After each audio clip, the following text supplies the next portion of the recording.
had to stand up strong, face the truth about themselves, to understand what went wrong. I know we can find a way. I know we can find a way. I know we can find a way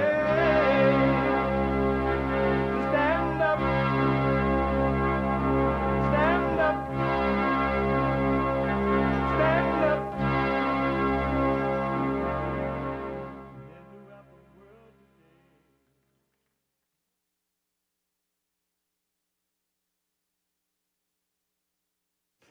Uniting the races with truth instead of dividing them with lies.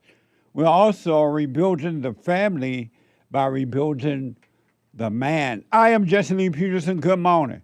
Hi, y'all.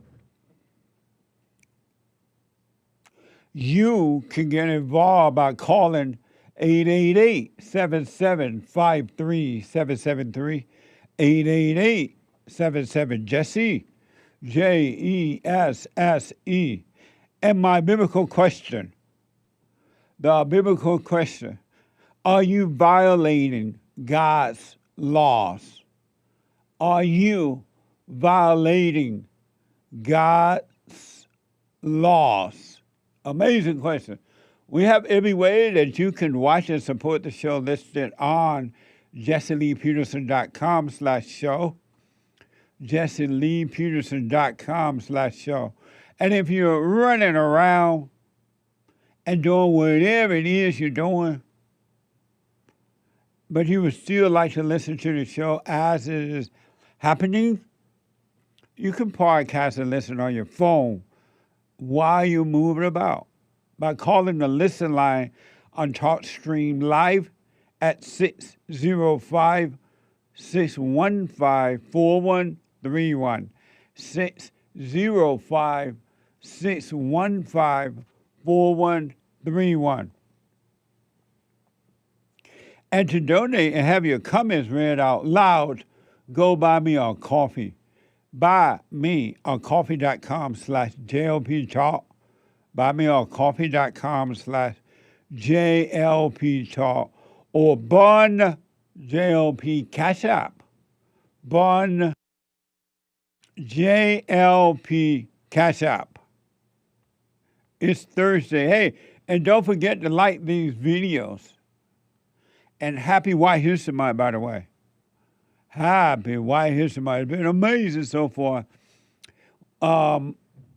We need to go on Truth Social, whatever Trump website is called, and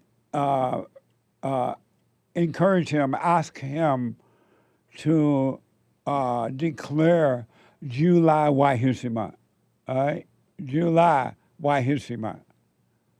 If everybody went on there and reminded him, it is possible before he leave the White House. Otherwise, I don't know if it will ever happen. Anyway, it's Thursday.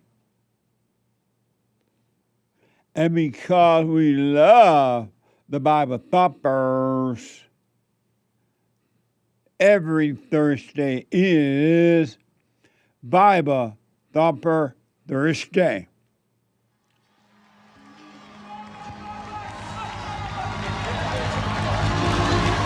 All right, brother. Are you ready? He's drunk as a badger. Go ahead. Let that Holy Ghost language come up out of you. Go ahead.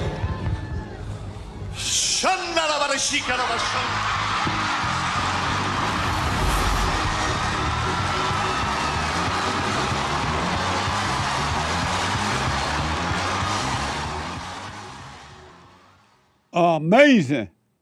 Bible Thumper Thursday. I was thinking about or reflecting on yesterday, I believe it was yesterday, someone called the Bible infallible. They say the Bible is infallible word of God. Infallible. That's what you are to me, infallible. Not flattable, fattable. I'm just being told right now. And I know he mentioned what the word infallible means. He looked at AI, and I'm black and slow, so I may be missing it.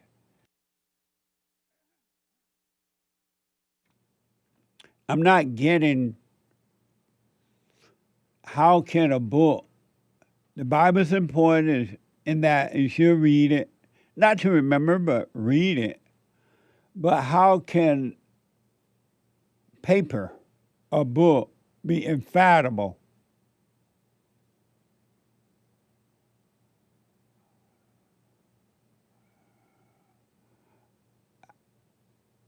And how can that be? And I'm thinking, because somebody have told the religious people, the Christians, that the Bible is infallible. And now people worship the Bible. They think the Bible is their sword. And I'm being told right now from Merriam-Webster, Derek just listened to me, infallible means incapable of making mistakes or being wrong. Well, there's so many mistakes in the Bible. So it can't be infallible if it have mistakes all in it. How can it be infallible with mistakes? Human beings wrote the Bible. And human beings make mistakes, whether intentionally or unintentionally. So I really want to know, why do you think a book is infallible? I want to know. And I want to know because I'm black and slow and I may be missing something. And paper and the ink on the paper wears out after a while. It get old, it crumbles, and it disappears.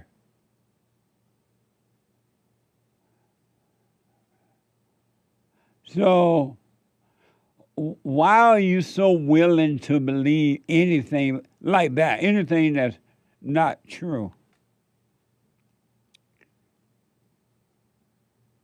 Really. And there are so many people stuck on this idea that Jesus is God because somebody told them that. When will you know for yourself what the truth is? You can know for yourself. I want you to really think about this. People walk around with a book, which is important. The Bible is important. You should read it. But they call it infallible, and they worship a book. And then God said you shall have no other God but Him. Zero other.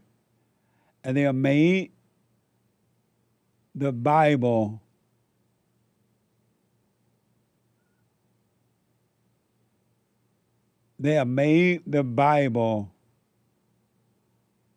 their God. And I'm not trying to convince you to change your mind, because if you want to have that idea in you and live that way, you have a right to. You have a right to. And Derek, my producer's telling me, Jesus forgave sin. That's God power. Jesus did not forgive sin. It's the Father in Jesus that forgave the sin. Only God can forgive. God forgive as we forgive others. So we forgive Does that make us God?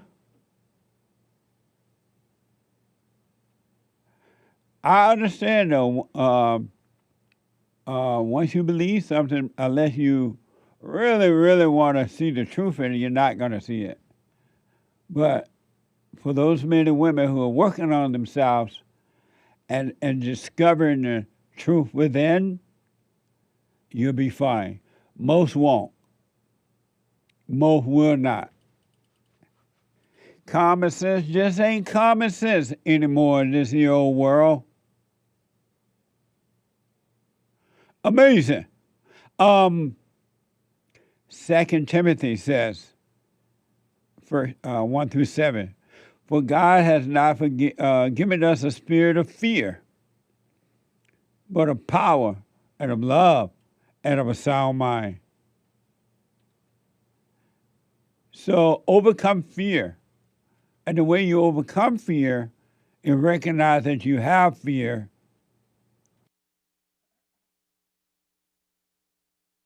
Recognize that you have fear and do nothing about it. Live with it, walk with it, go to bed with it, get up with it, drive with it, stay with it, but just be aware of it. And go about your day, go about your life, and it will work itself out if you don't run from it or if you don't try to do something about it. Do you have the courage, true courage, to give up your fears, your emotions, your thoughts? All thoughts are all lies all the time. Do you have the courage to give it up? You want courage? That's what real courage is, to give up your thoughts, which are not your own, and your emotions, which are not your own. Thoughts and emotions are connected. You get rid of the thoughts, you will overcome the emotions. Your stress, your depression, suicidal thoughts, jealousy, strife, envy. For those who want to overcome, I realize most don't. And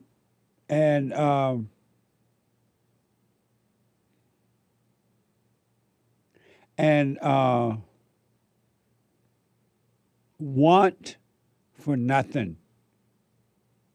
Want for nothing.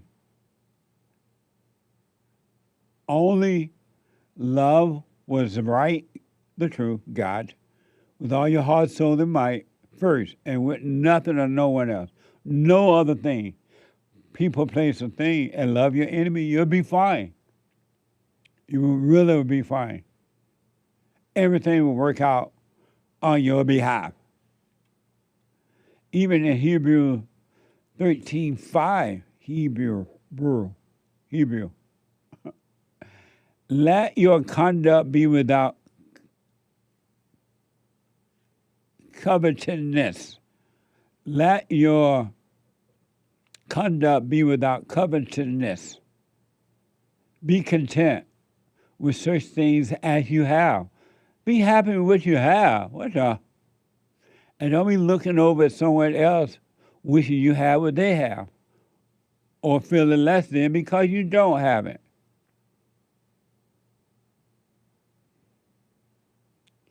For he himself said, I will never leave you nor forsake you.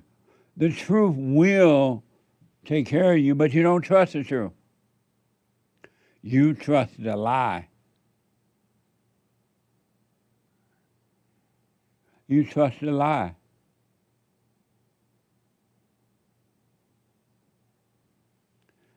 You rather be jealous because you don't have what someone else have, and then you get revenge or try to get revenge on the people. It's like the socialist people, the communist people. Socialist, communist people are very jealous of capitalism. They're very jealous of it. And rather than overcoming that, they try to destroy the capitalism. they try to destroy the people that believe, will just know that capitalism is the right way to go.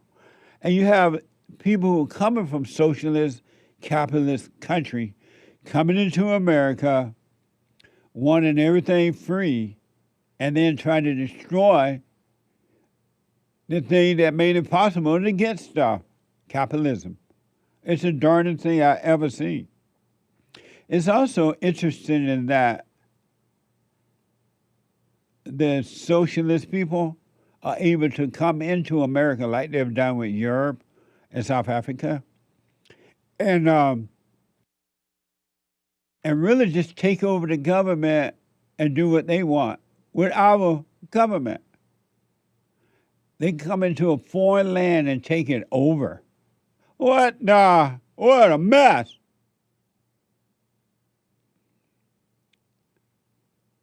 I want to give you an example how human nature cannot be satisfied. Speaking of covetousness, and to men who try to satisfy women, or you make them your God, and you can never satisfy a woman. You can't satisfy anyone. That's up to the individual, the adult themselves. I want you to hear how this female says that she has a husband. This is from Tracy XO on YouTube. And they were having this conversation, a panel discussion. And a female stood up in the audience, according to this report,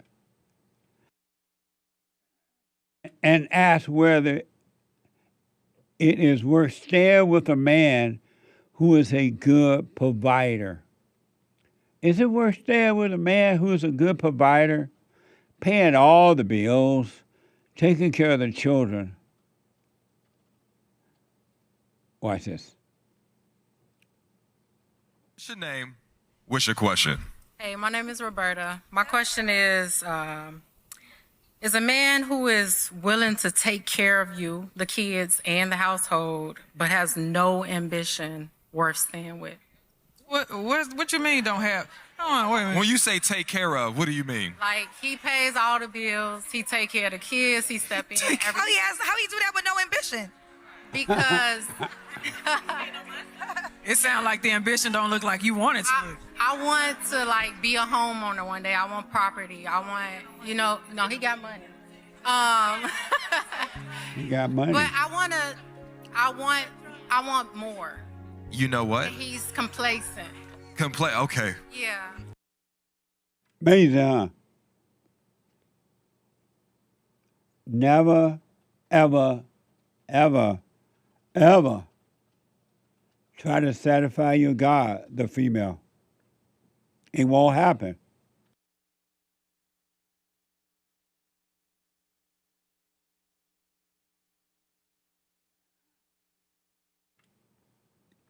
Amazing, huh? Remind me of Eve.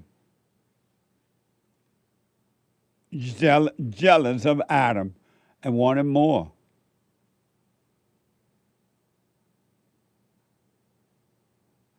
Here is the response from the male panel. Watch this. Can we gonna first give attention, and I'm gonna validate your feelings before I move forward. It's not about whether or not a man can take care of the bills or whatever the case may be. You desire a man that achieves, that wants more, that goes afterwards. And I'm gonna just say this one thing before we go further. Be careful what you ask for. There are so many women that want a man that has ambition until you find out that ambition and quest for it is bigger than his affinity to you, and that you will come second place to that man's ambition. So before we get into your question, I just want you to know that you find a man with ambition, you better be prepared to deal with it. I don't know what that means. The man is taking care of his family according to her, the woman, the female. What do it mean? That if he becomes this ambitious person she wants, he won't have time for her. Then And she might not like it, actually. Oh, I see. That she'll regret it. Oh, then she'll be bitching about that. Right. You're never home. You Yeah, always yeah, working. yeah. The kids need you. Lying about the kids need it. Amazing. Here's a female on the panel pushing back against the audience member. You got a man that's taking care of you. He's taking care of the kids. He's taking care of the house. And you're sitting up here asking, is he even worth me staying with him? You're not going to understand the magnitude of asking a question like that until that man looks at you and asks if it's worth staying with you. Now, don't get me wrong. Do you know what it looks like outside? Do you know how many women are taking care of themselves and taking care of their houses and their kids without a man present that wants to be that partner in that season? Ambition is beautiful. Ambition is a beautiful thing, but partnership is amazing. Having somebody that's willing to be in that with you. I think that is disgusting how we discard people based on a comparison of what we think love is supposed to look like. Is it worth me staying with my man that's taking care of me, my kids, and my house? In the year 2025, when the job market is cooked, when the housing market is cooked, when people are walking away from their children, you got somebody at home that is paying your bills. He is taking care of you, and he is taking care of your kids, and you are figuring out, should I leave him? Are you cool? Amazing. How come they got to play that music? It sounds like it's Church music. It's Sounds like church irritating. music. What? Sounds like church music. Yeah, and then sure enough, they play this sound like church music, good at point, and then and then they're speaking like they're in church. That's not normal. What no? It makes you want for the whole conversation to hurry up and be over. Amazing. And here's the last soundbite on it. I'm sorry to impose this church-like thing on you folks. I had not heard any of this before now. Otherwise, I don't know if I would have played it.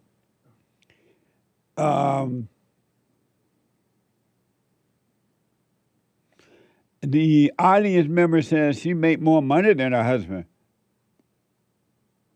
Okay, go ahead. I make my own money. I make Okay. more than him. Ooh. Right? So I'm not saying I'm some bum that can't take care of my kids, can't take care of the household, nothing like that. He's a good man. But I feel like if he lock in with me, we could be so much greater. Can I ask Like one? he won't lock in with me, and that's the problem. Can I- You the man of the relationship. No, I'm not the man in the relationship. Hold on, wait a minute. Hold on. Time out. I submit to him. Y'all calm down. Hold on, everybody. Scenario. Hold on, look to your left and right. I see our potential together. Okay. All right, okay. That's the thing. I see what we could be. I see our potential together. got you. But he cool with where we at right now All right, so- with some like regular stuff. So let me. Respond to Regular her. you want me to respond to a regular degular? No, what she's the whole thing. What she's Regular saying. degular. I don't even know What's what wrong that with means. what's wrong with regular degular? I wonder what the husband or what did he think about it if he heard this conversation? To be honest, the only thing I'm thinking of as a response, because it's like the obvious stuff is like, well, you just want too much, blah, blah, blah. But I think for me, it's just like this idea of ambition. It's just they think it's good. They have this assumption that ambition is just good. We don't have because you're lazy. You're not doing enough. But I don't think ambition is good. Like, for example, Trump, I don't see him as an ambitious person. Right. Ambition is closer to greed and avarice. So This female is on an ego trip. Vanity, like never before, and she's on an ego trip. Now she's bragging, I make more money than him. So if this man is taking care of his family, providing for his family, and then she's making more money than him. What else does she want? What a mess! She's vain. That's vanity standing there and talking. That's pride. She's bragging. It's all vain. It's all vanity. She's getting attention from the audience. She's getting thrills from carrying on like that. That's all that is. That's vanity. That man should, this whole thing is true, if it's true, that man should take, after hearing that, take his children and leave her. When she get home, he should be gone. Or since she's not happy with where they live, he should put her out. You vain little heifer. Go get your own place in. I'll keep my children here. We love where we live.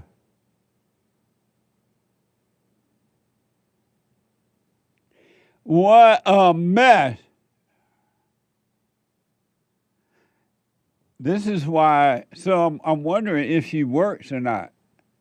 Because if he's working to provide for his family, she should be at home taking care of his children.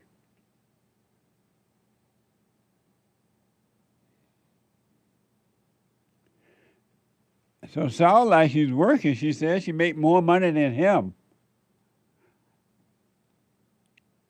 And she says something like, I believe she says she obeys him or something like that.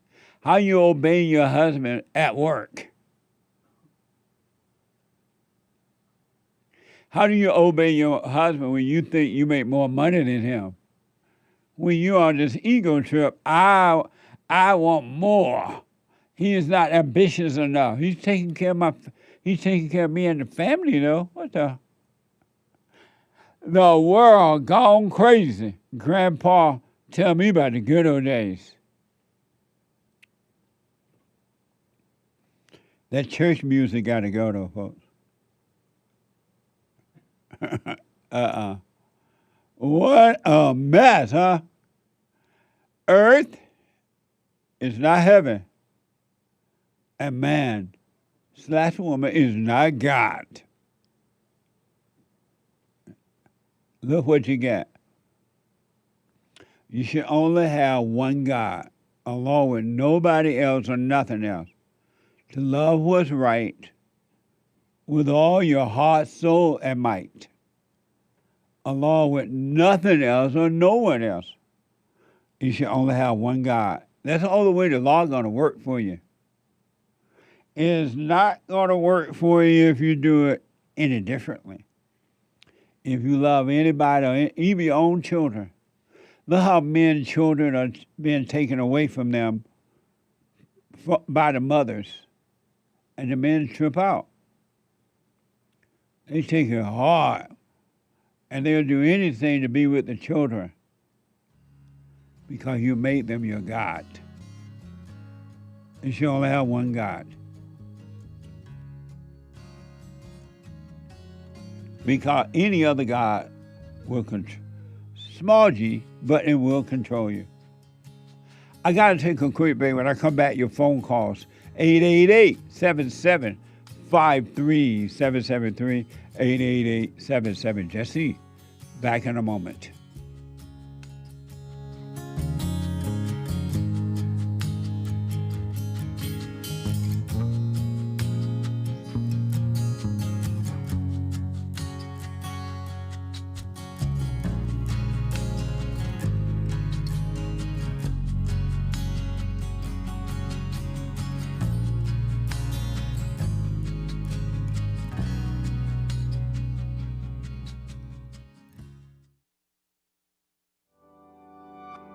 Jess, I just wanted to call you and give an update on my life. Okay. I recently got a job as a maintenance manager. 3 weeks in, now the GM of that park. I'm doing, the silent prayers, always keeping present. There's no way that I would have been ready for this position even 6 months ago if it wasn't for counseling with you one-on-one in my relationship with the Father. You have changed my life dramatically, brother, and I love you for it. And my wife loves you. We love all your crew. You guys are doing amazing work, and I just wanted to give you that update. Well, right on. Congratulations. And again, you just take it one moment at a time, one day at a time, and let things unfold, and they will. And do not take anything personal from anyone. Don't get angry, resentful, or anything like that, and you'll be fine no matter what.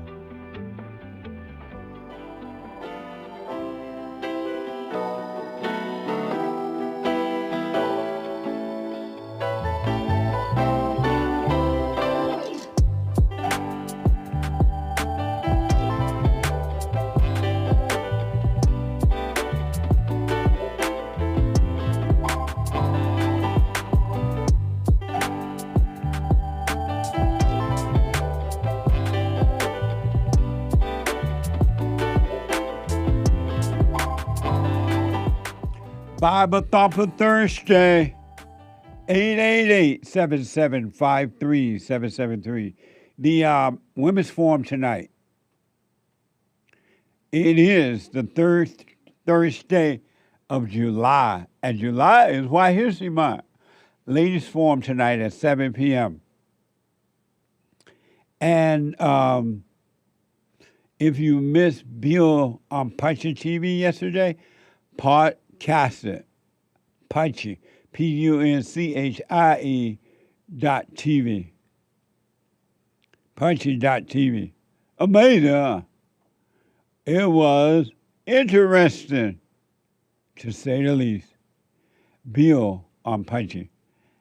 And check out our merch. Amazing merch. Go to JessieLeePeterson.shop. We have the silver coin celebrating 250 years of America. My face is on it. Watch this. Hi, I'm Jesse Lee Peterson. 2026 marks 250 years of America, and they have put my face on this beautiful silver coin to commemorate this occasion. That's amazing. Call 800-411-2663. That's 800-411-BOND. Grab yours now before they are gone. Amazing. JessieLeePeterson.shop. And while you're getting a silver coin, it's a good investment. You can get some Punchy coffee right there at JessieLeePeterson.shop. And the coffee, my own coffee. And it's so good. Makes you want to holler. And then get the books. So you have your investment with the coin, you're drinking some amazing coffee, and you're reading amazing books. Everything is amazing. You're reading amazing books. And I will sign them for you. And then, since it is White History Month, you're going to have on your beautiful merch. Your amazing hats. July just feel white. Happy White History Month. Mugs and T-shirts. Amazing, huh? And then you're going to scroll on down to Punchy, JessieLeePeterson.shop, and you're going to get mugs and T-shirts. Shirt just says, stay with it, stay with it, stay with it. Remember to stay present. And don't forget, the mugs and the T-shirts and everything. Tote bags. Go to JessieLeePeterson.shop or rebuildingtheman.com/stores, all right? Amazing. Don't forget to like these videos. I want to go to, let's see here. Let's go to Josh out of Georgia. Georgia on my mind. Josh, happy White History Month. You're on the air. Hey, happy White History Month, Jesse. Amazing. Thank you. Yes, sir. I was calling to answer the biblical question. Are you violating God's laws? No. And why do you say no, you're not? Because it's like the things I want to do, I don't do, and the things that I don't want to do, I do. And so I don't take credit for like stuff I do. Yeah, it definitely looks like I'm violating, physically, but something in me knows not to. Like that's some kind of illusion to. Okay. So you know you're not because the things you want to do, you don't. And the things you don't want to do, you do, you say? Yes. Okay. That's amazing. I want to respond, but I got to wait until Sunday if the Lord is willing and the creek don't rise. All right. And I had a comment to a question, kind of. All right. I've been counting my chews when I chew food. Oh, nice. You gave that advice to Mimi at the end of church, and it's like I try to do at least 20 chews and to slow me down. Is that different for different foods, though? Because, like, if I'm eating oatmeal, you don't need that many chews. But if I'm eating steak, you may need 30 or 40 chews per swallow. Well, the whole purpose of that is to remind you to remember why you're eating, that you won't go unconscious. And so you're right. If you have soft food, you're not going to need that many chews. Okay. Right. But the whole thing is, even when you eat, eating soup or whatever, I want to encourage you to just be aware that you're eating the soup rather than getting so caught up with the soup. Right. And forget that you're the present. And you'll find yourself eating less and your food digested better because you don't put such an overload on your digestive system. Yep. And, there was my coworker told me they found a truck driver at the truck stop. They found him dead in his truck, and he had choked on a hot dog. Wow. Just from eating, So that I see myself wolfing my food down too much, but you can, if you really go unconscious, you can choke on a hot dog and just die, You just gotta die. What made his soul recipe? What the? Yeah, man. That's an amazing story. Wow. Yeah.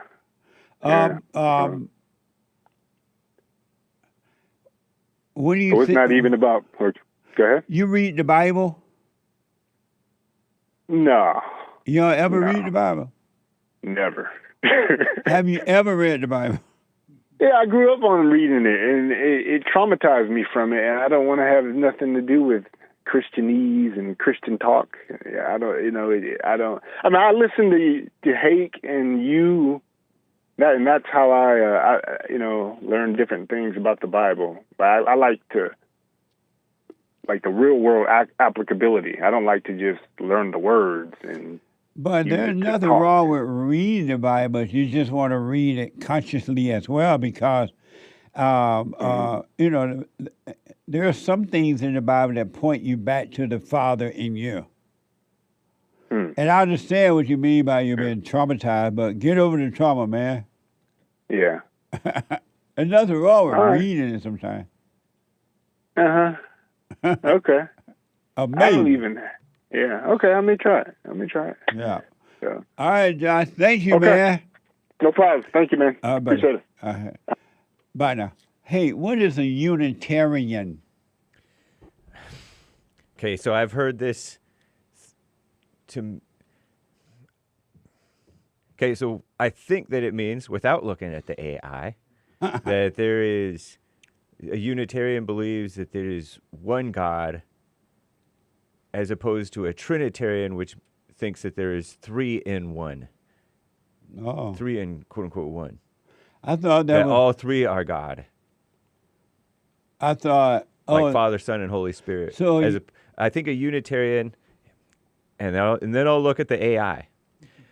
I think a Unitarian thinks only the Father is God, and that the Son and Holy Spirit, though united with the Father, are not God.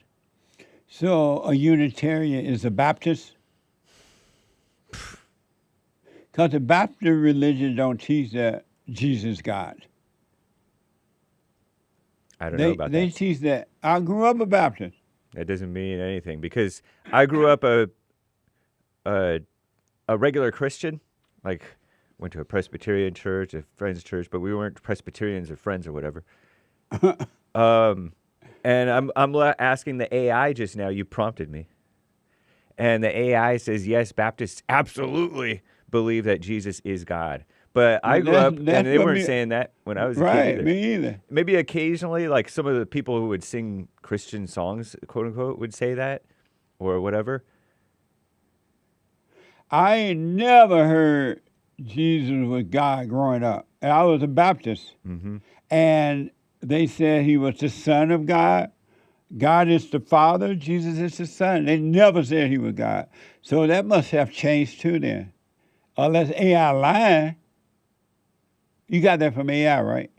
Yeah. So, No, I think that maybe they just weren't pushing. Maybe they kind of thought it, but weren't really thinking it or saying it. I would have and heard at pushing some point. No. They might not have just said it. They just might not have said it. What? How can that be? I don't know. So are you saying that when I was growing up, and because I'll tell you one knew thing. Jesus was the Son of God. Yeah. They were thinking about Jesus maybe God, but they didn't say it. Yeah. The preacher would have said it at some point. I'm just saying Right. that I never said that he was God, but I certainly never said he's not God. Because it sounds weird to say Jesus is not God. It's like, why did you say that? Because although I was never necessarily really told that he was God, and then I started to question it in like college and stuff like that. Right.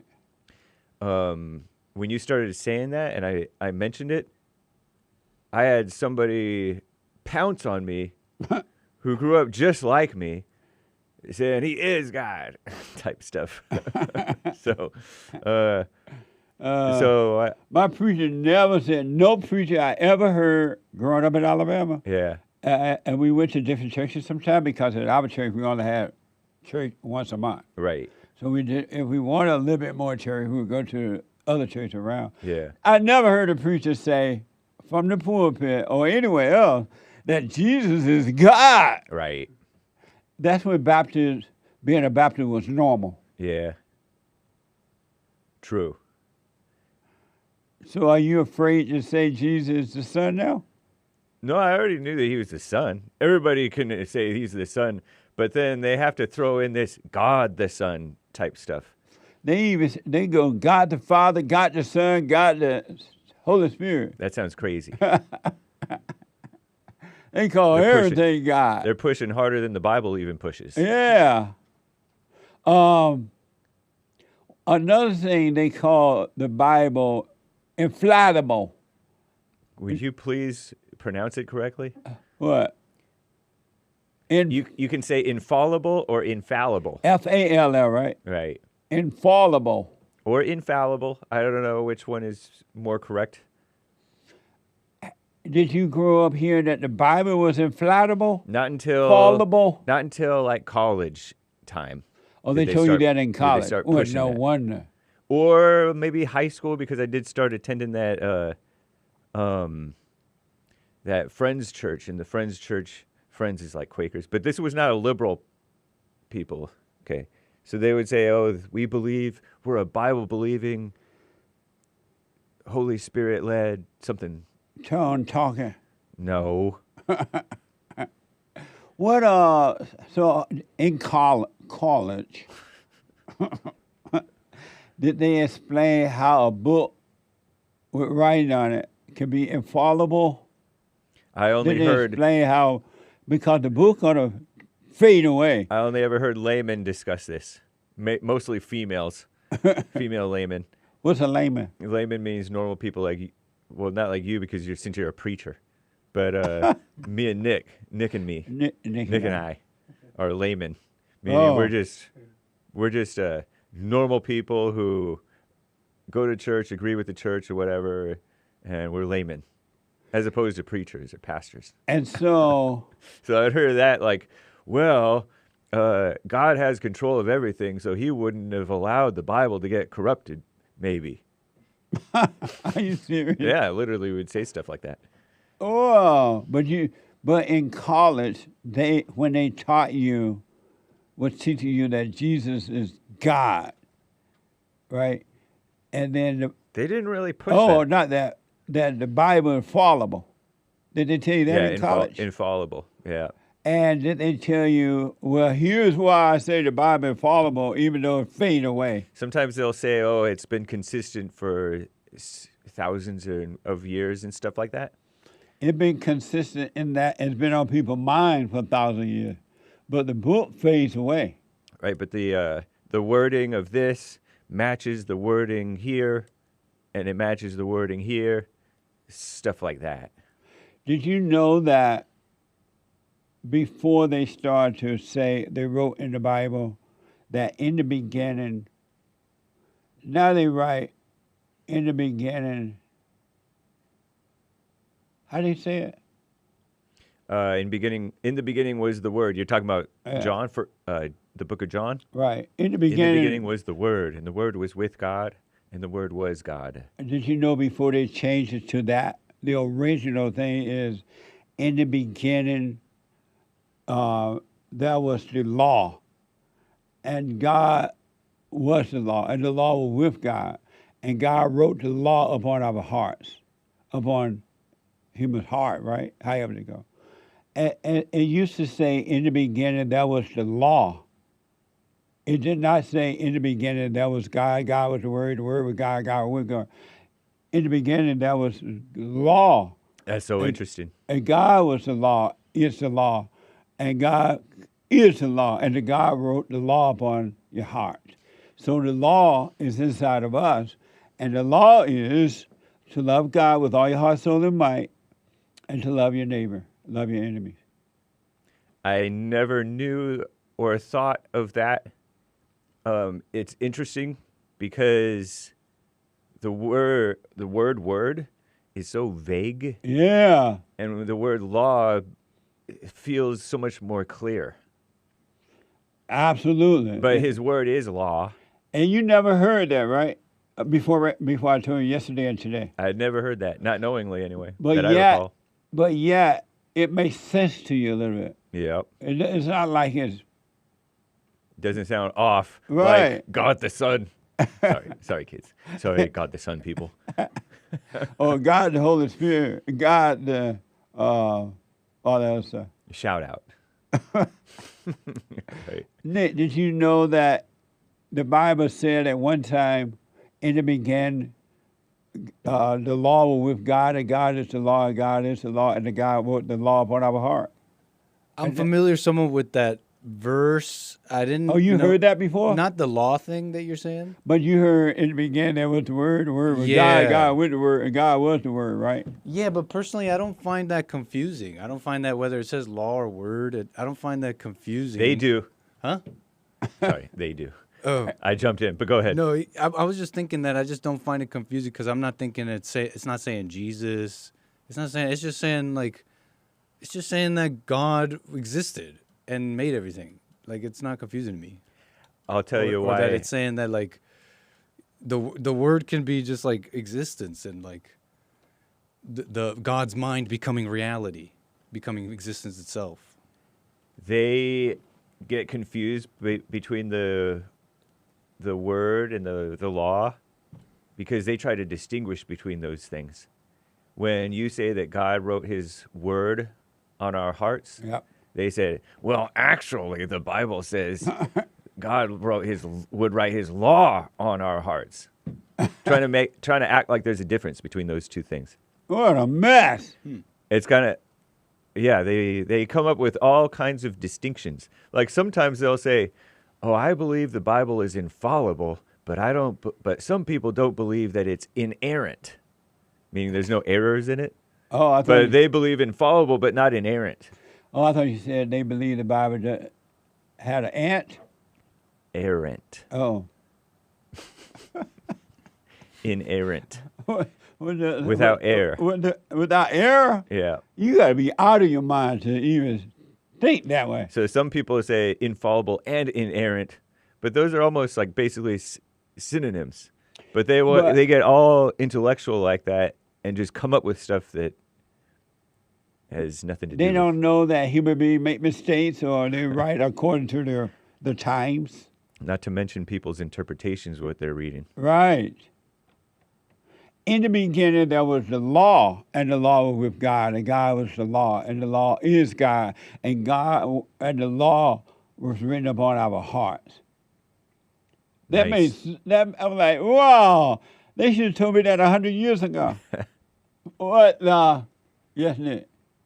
So yeah, that's one of those verses they use to say that the Bible, like the actual Bible for today, is all that. Yeah. So I'm gathering that. Do they also use it to say Jesus is God with that one? Because that part I never got. Like Jesus is not even mentioned there. They try to because it says the Word was God, and then later it says the Word became flesh and dwelt among us. How could the Bible be that though? That's so weird. The Bible doesn't even say it. Yeah. They say it. But I was like, I grew up a little skeptic, right? So as a layman, I came with a different angle. Let me go to Mark, a first-time caller out of Connecticut. Mark, you are on the air. How are you? And good morning to everybody. Good morning. I enjoy your show. And happy White History, Mark. Yeah, I think that's great.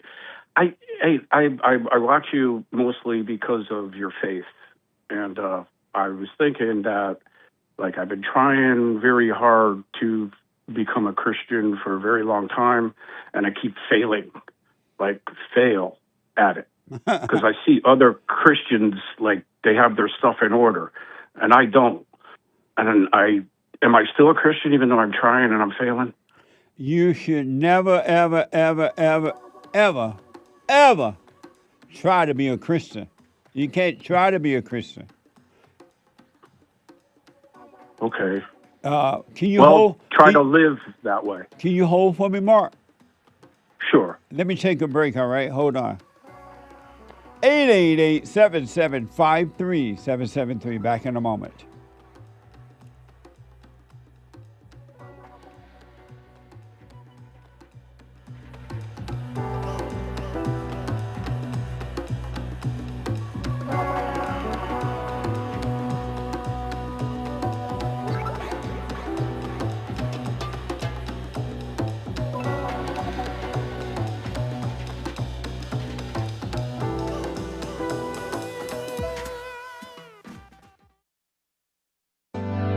Steve, thank you for calling and thanks for holding. How have you been helped by the show? I'm going to tell you this. I believe you might go down in history as one of the greatest, if not the greatest, black man that ever lived on planet Earth, as far as I'm concerned. I don't know anybody before you that's been that great. You know, freeing the slaves is one thing, but you've been freeing people of their mind, which matters, it should be anyhow, to you more than anything else, because with the mind not being right, there ain't nothing else going to happen right anyway. If you can doubt every thought, because you're not your thoughts, if you can doubt every thought, knowing that you're not your thoughts, you don't create them, they're not from God, that they're from the deceiver, the great deceiver, Satan. If you can doubt every thought, you can be free, just like that. At an instant. Bring every thought into captivity. It's so amazing.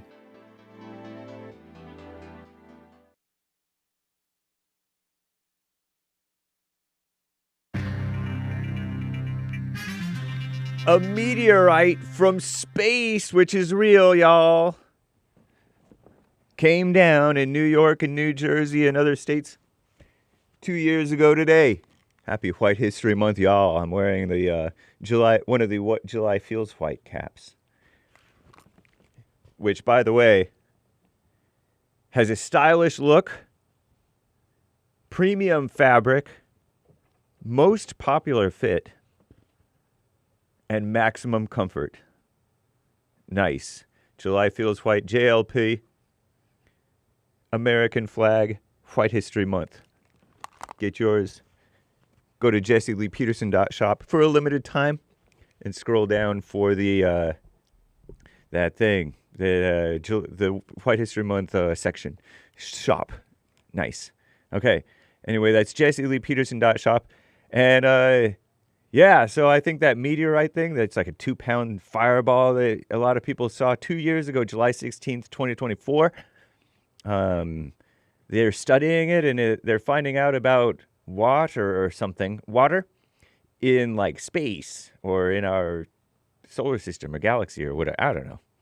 Could shed light on ancient water in the solar system, according to CNN, Commie Nonsense Network.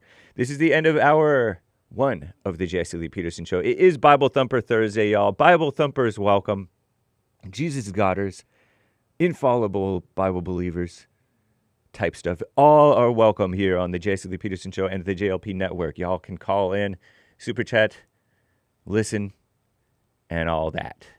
This is the end of the first hour. JLP will be right back. We'll get to your calls. Hang on, callers, and there's one line open. You can call in, young or old, even during fake news, not fake news, to get on hold, to get on air with JLP in the second or third hour here of today's show. Did you catch Bill, host of Punchy TV, Punchie TV yesterday? Don't mess with Bill. He's cool. And it was a great show yesterday on Punchy TV, Wednesday afternoons, 2 p.m. Pacific, 4 Central, 5 Eastern. You can call in and talk with him. A very interesting conversationalist, by the way. And nice. Speaking of the news, there have been Texas water rescues because of the floods. There's been like storms, slow-moving storms, which means a lot of rainwater dumping down on the people. And it's flooding areas. The fire departments have had to rescue people, including ladies. And by the way, that Iran school strike. Remember that school strike, like the February 28th or something? Or maybe shortly after that? That allegedly killed like over 100 maybe boys and girls and some adults at that school that's right next to an Iranian military base, by the way. But it was supposedly based on bad old information. I don't know. There has not really been the standard investigation. It's been held off, according to some sources, according to CNN. So I don't know. And there is a new 25% tariff put on Brazil, I guess. And Brazil's all mad about it from America. They've been taking advantage of us, perhaps. And so I don't know. And they claim they have not been. But Brazil, you're getting some tariffs, maybe. There was an FBI warrant made publicly available when they submitted, I guess, that says that Houston illegal who got shot and killed in that conflict with ICE was not necessarily targeting him, although he was illegal, in a work van without a work permit. He was working on getting a work permit, but he was working without a permit illegally here in America, according to this report. According to reports that I've seen. But his van may have had illegal drugs. Wouldn't be the first time a working Mexican man or illegal man was carrying drugs, or one of his co-workers may have had drugs. Might not have been him, or it may not even be true. FBI has said that and put it out publicly, and I wouldn't be surprised either way. FBI looking out for the government because the government is under scrutiny for enforcing the law for once in its life. Thank you, President Trump. And we love ICE.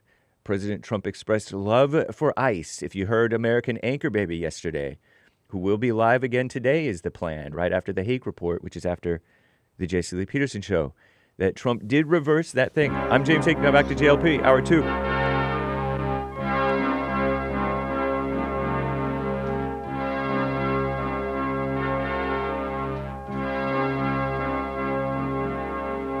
Somewhere in the world today, and to stand up strong. Ain't the truth about themselves to understand what went wrong. I know we can find a way. I know we can find a way. I know we can find a way to stand up, stand up, stand up.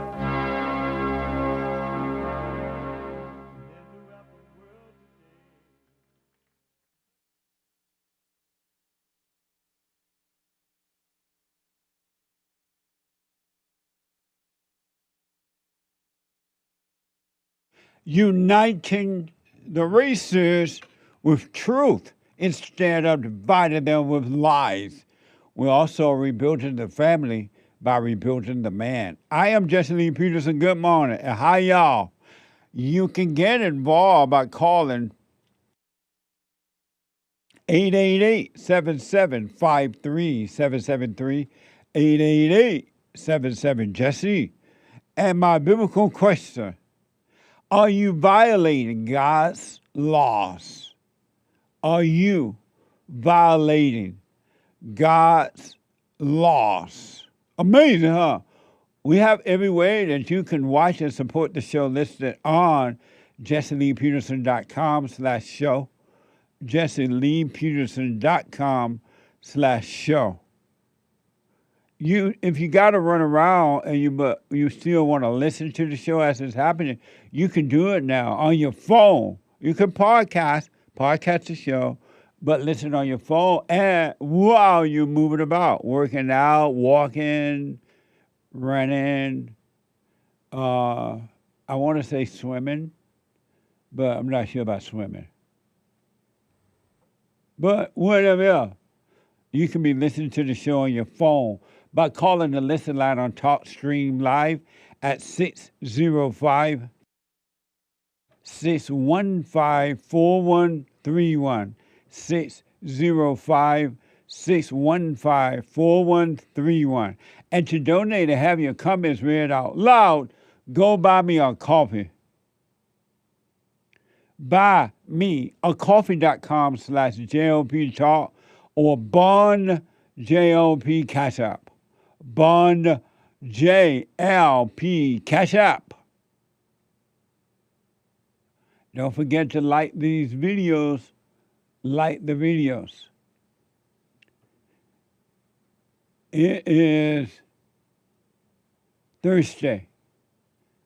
And every Thursday is Bible Thumper Thursday.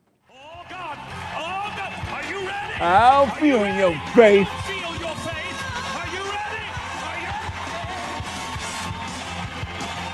Hallelujah.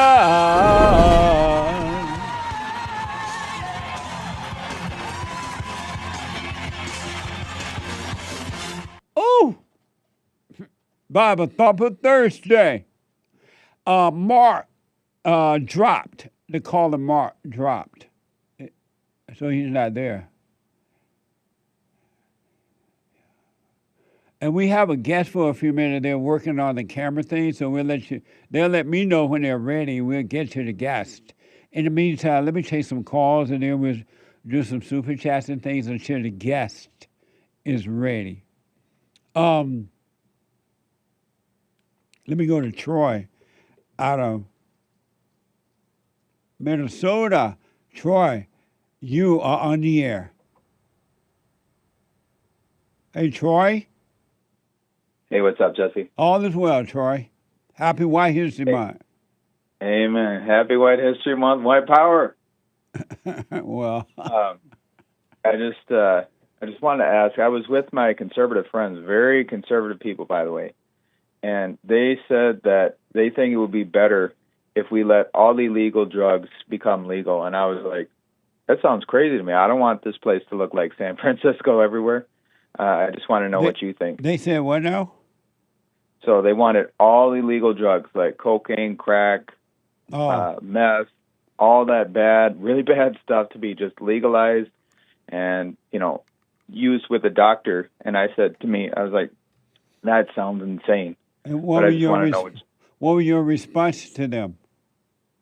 I said I don't want my country to look like San Francisco. And what did they say about that? They were very adamant. They say, no, you're enriching the cartels. You know, this is a political thing. You know, they get political money from this. It's, you know, the whole border thing is, that's what they were saying, that the cartels get rich off of these illegal drugs. The politicians, they campaign off it, but it's not really solving the problem. That's what they were saying. They would rather for the doctor to get rich off of it than the drug cartels? Well, they were just saying that they think that everybody should be allowed to make their own decisions about that. And I just think, well, that's a bad choice in my opinion, because if you allow bad behavior, people are going to do it. You know, Yeah. It's like allowing abortion has killed almost 80 million babies. And I feel like... you said these are real close conservative friends of yours? Oh, very conservative. Like, they voted for Trump 3 times, pretty much on board with the agenda. But I was, like, shocked. Why do you think they're conservative? Well, I mean, they're Trump guys, and I agree with them like 95% of the time. Just this time, I was not agreeing with them. Oh, what are you saying? Hey, I've heard that that legalization has been a disaster. It expanded the illegal drug trade in LA, for example, because selling pot legally is way more expensive than selling it illegally. Oh, that's a good point. Oh, so you're saying like the illegal drug dealers, they undercut the legal ones anyway? Yep. But yeah, I just want to know what you guys thought about that. Do you think it would be a bad or a good thing? You say, hey. Oh, I say it'd be a bad thing. Mhm. I don't know. Yeah, I don't know if they, they say, oh, the federal government shouldn't have stepped in, but I don't know if they should or shouldn't have. Amazing. Amazing. Thank you, Troy. I appreciate that. Yeah. Can I ask you one more quick question? What? I was just wondering how you would respond if somebody called you a white supremacist. I would just say I'm a light supremacist, meaning I'm for the light, and more white people are in the light than most other people. So I would say I'm a light supremacist. I don't know what you would think about that. You think that more white people are of God than other races? Well, it's like traditionally, like Europe was founded, it was guided by Christendom for almost 2,000 years. Oh, I see.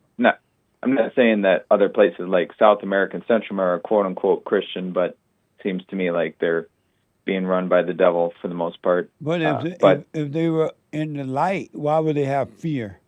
How can they have fear? And white people are afraid to speak up. Well, I would say half of the white people are like that, yes, but half of us are gaining that courage. Right on. I got to run. My guest is ready. I appreciate your call, man. Happy White History Month. Happy White History Month. God bless you, Jesse. You too. Thank you. Bye. Bye now. I have with me Steve Hilton, the one and the only next governor of California. If ever we needed Steve, we need him now. Steve Hilton is a Republican nominee for the governor of California in 2026 election. Good morning, Steve. Hey, it's so great to be back with you. Amazing. Congratulations on your win so far. Thank you, thank you. I mean, that was great. Happy to be here, but the real battle is now. Yeah. Because it's me, it's head-to-head. Me and the other guy, Javier Becerra, who's just a disaster. He's going to give us more of the same that we've got in California, but even worse. So it's a big fight on against the Democrat machine. But I think we can do it because we've got everything on our side. People are done with what's going on, as you've just been discussing on that issue and so many more. Yeah. Everything's so expensive. The homelessness, the crime, the chaos. It's impossible to run a business. It's all just such a struggle in California, and we know it's time for change, and the other guy's just, he's not it. So I think we can do it, but we need a lot of work between now and November, but I think we can pull it off. I was at the gym, and even some liberals who live here in LA, they are like, we need a change. We need a change Exactly. here. And they were talking about the fires and the homelessness and the crime, and they grew born and raised in California, in Los Angeles, and they just never seen anything as bad as this bad. So I think the pain that the people have endured so far is causing them to vote for guys like you, someone that would make a change for the good in California. Yeah, and you're right. That's the word. It's really interesting you use that word, the pain, because I'm on the road the whole time. And when we spoke before, I'd been on the road already for months, and now it's more than a year. We've been up and down the state, doing town halls and meeting so many people with hundreds and hundreds of events, thousands and thousands of people. And I see it in their eyes. You know, when they ask questions and we take a picture and we have a hug and they tell me their stories, I can just see it. Yeah. And there's pain Yeah. and the struggle. And it's interesting what they say to me when it's very intense. There's a feeling of intensity. They say, you have to win, in this sense that Yeah. if we don't make a change now, it could really be a very, very bad, bleak picture for California. I even have a couple of my family members who are Democrats, and they say, I'm a Democrat. I'm a died Democrat. I was born Democrat. But now they're even looking at you and they're thinking, you know what, we need Steve after all. But they're like, and I never thought that I would hear some of my black friends and family members who are willing to lead that party or vote for a conservative or Republican, because, again, it's the pain of what they have endured. Yeah. So I really, really hope and believe, Steve, that it's going to really help come November. Well, we do. I think, thank you very much. That's amazing. And I really, really hear that kind of story. Okay, here's a story for you. We just did a town hall last Friday in San Francisco, on Saturday in Oakland in the Bay Area. And we had a really good turnout. And there were Democrats there and people, they said, I voted for, whoever, another Democrat in the primary, and their person didn't make it. And then they said, I come along and I'm taking a look at you. And a lot of people say, I'm voting for you because we need a change, just like you said. And what I'm offering is not ideological. Right. It's just practical. Yeah. It's common sense, practical things to make your life better, to make life. I've got this word I use on all my events, Californible, right? $3 gas, cut utility bills in half. Your first 150 grand tax-free, starter homes for young families, simple, positive, practical things. In the schools, let's just teach the kids to read and write properly instead of all this indoctrination.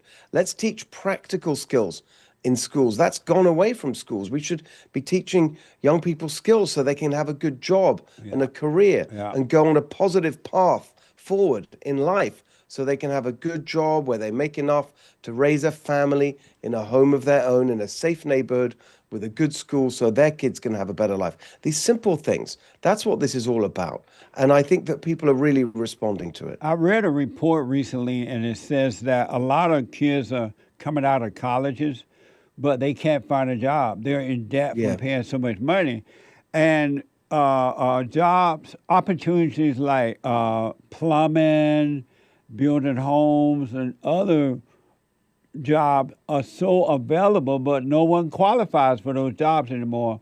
Jobs that we used to be really popular in this country. And you can make a living. You can even start your own business, learning electricians and things like that.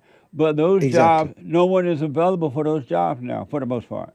Right. And so guess what? Those jobs are going to other states. And actually, there's a boom going on in many areas around American construction and high-end, high-tech manufacturing, chips, all these things, right? There's that's happening, but not in California, because one of the reasons, it's not the only reason, but one of the reasons is we don't have enough skilled workers with those kinds of skills. And so it's a crazy situation where you've got Gavin Newsom and my opponent, Javier Becerra, who keep going on about, well, things, every time anyone says anything negative about California, they say, no, things are great. We're the fourth biggest economy in the world, which is true because we're big. It's a big economy, and I'm proud of that.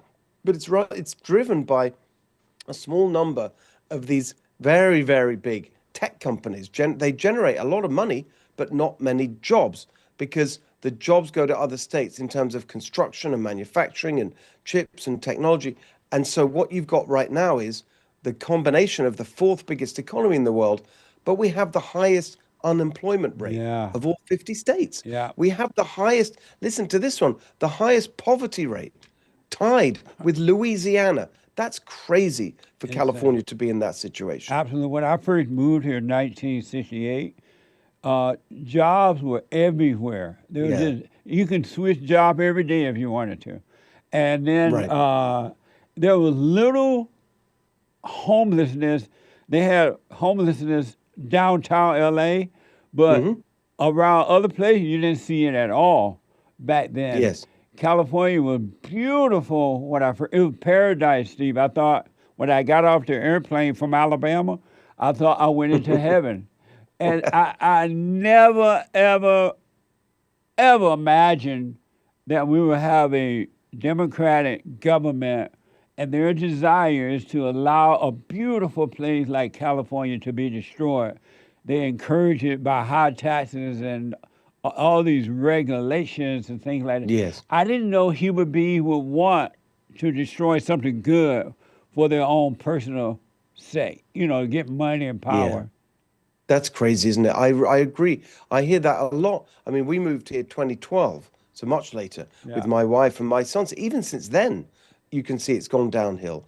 And this homelessness is a scandal. Like, you don't see this. Never mind, you didn't see it back then in California. You don't see it now in other states. On the scale, of course, every big cities, one or two. You go to, I don't know, Miami or whatever. Yeah, here and there, a couple of people, literally a couple. But or others in Europe, in the same way. Here, it's such a scandal, and it's been going on for so long, and it's unbelievable that they think this is okay. If I was the governor or the mayor or whatever, now of a city or the state, I don't know how you could focus on anything else until you clean up that problem. Absolutely. It's degrading, not just for the people in that situation, for all of us, for parents to have to take their kids to school, walking past, drug addicts, dying on the street. It's just unbelievable. I want to ask you something that I maybe I knew about this, but I didn't understand it. New York Times is reporting that Tom Steyer, when he's a billionaire, he ran his progressive Democratic campaign, and he spent $216 million of his personal money. Is that true? Yeah. So we did he came third. It was just incredible when we looked at the money that was spent in that election, and we counted out how much it was for each vote when you divide it up by the votes that we got. So Javier Becerra,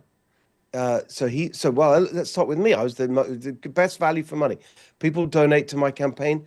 You can see we give you good value for money. For me, it was $2 per vote. For Javier Becerra, it was $8 per vote. Tom Steyer, $142 per vote. Wow. It's crazy.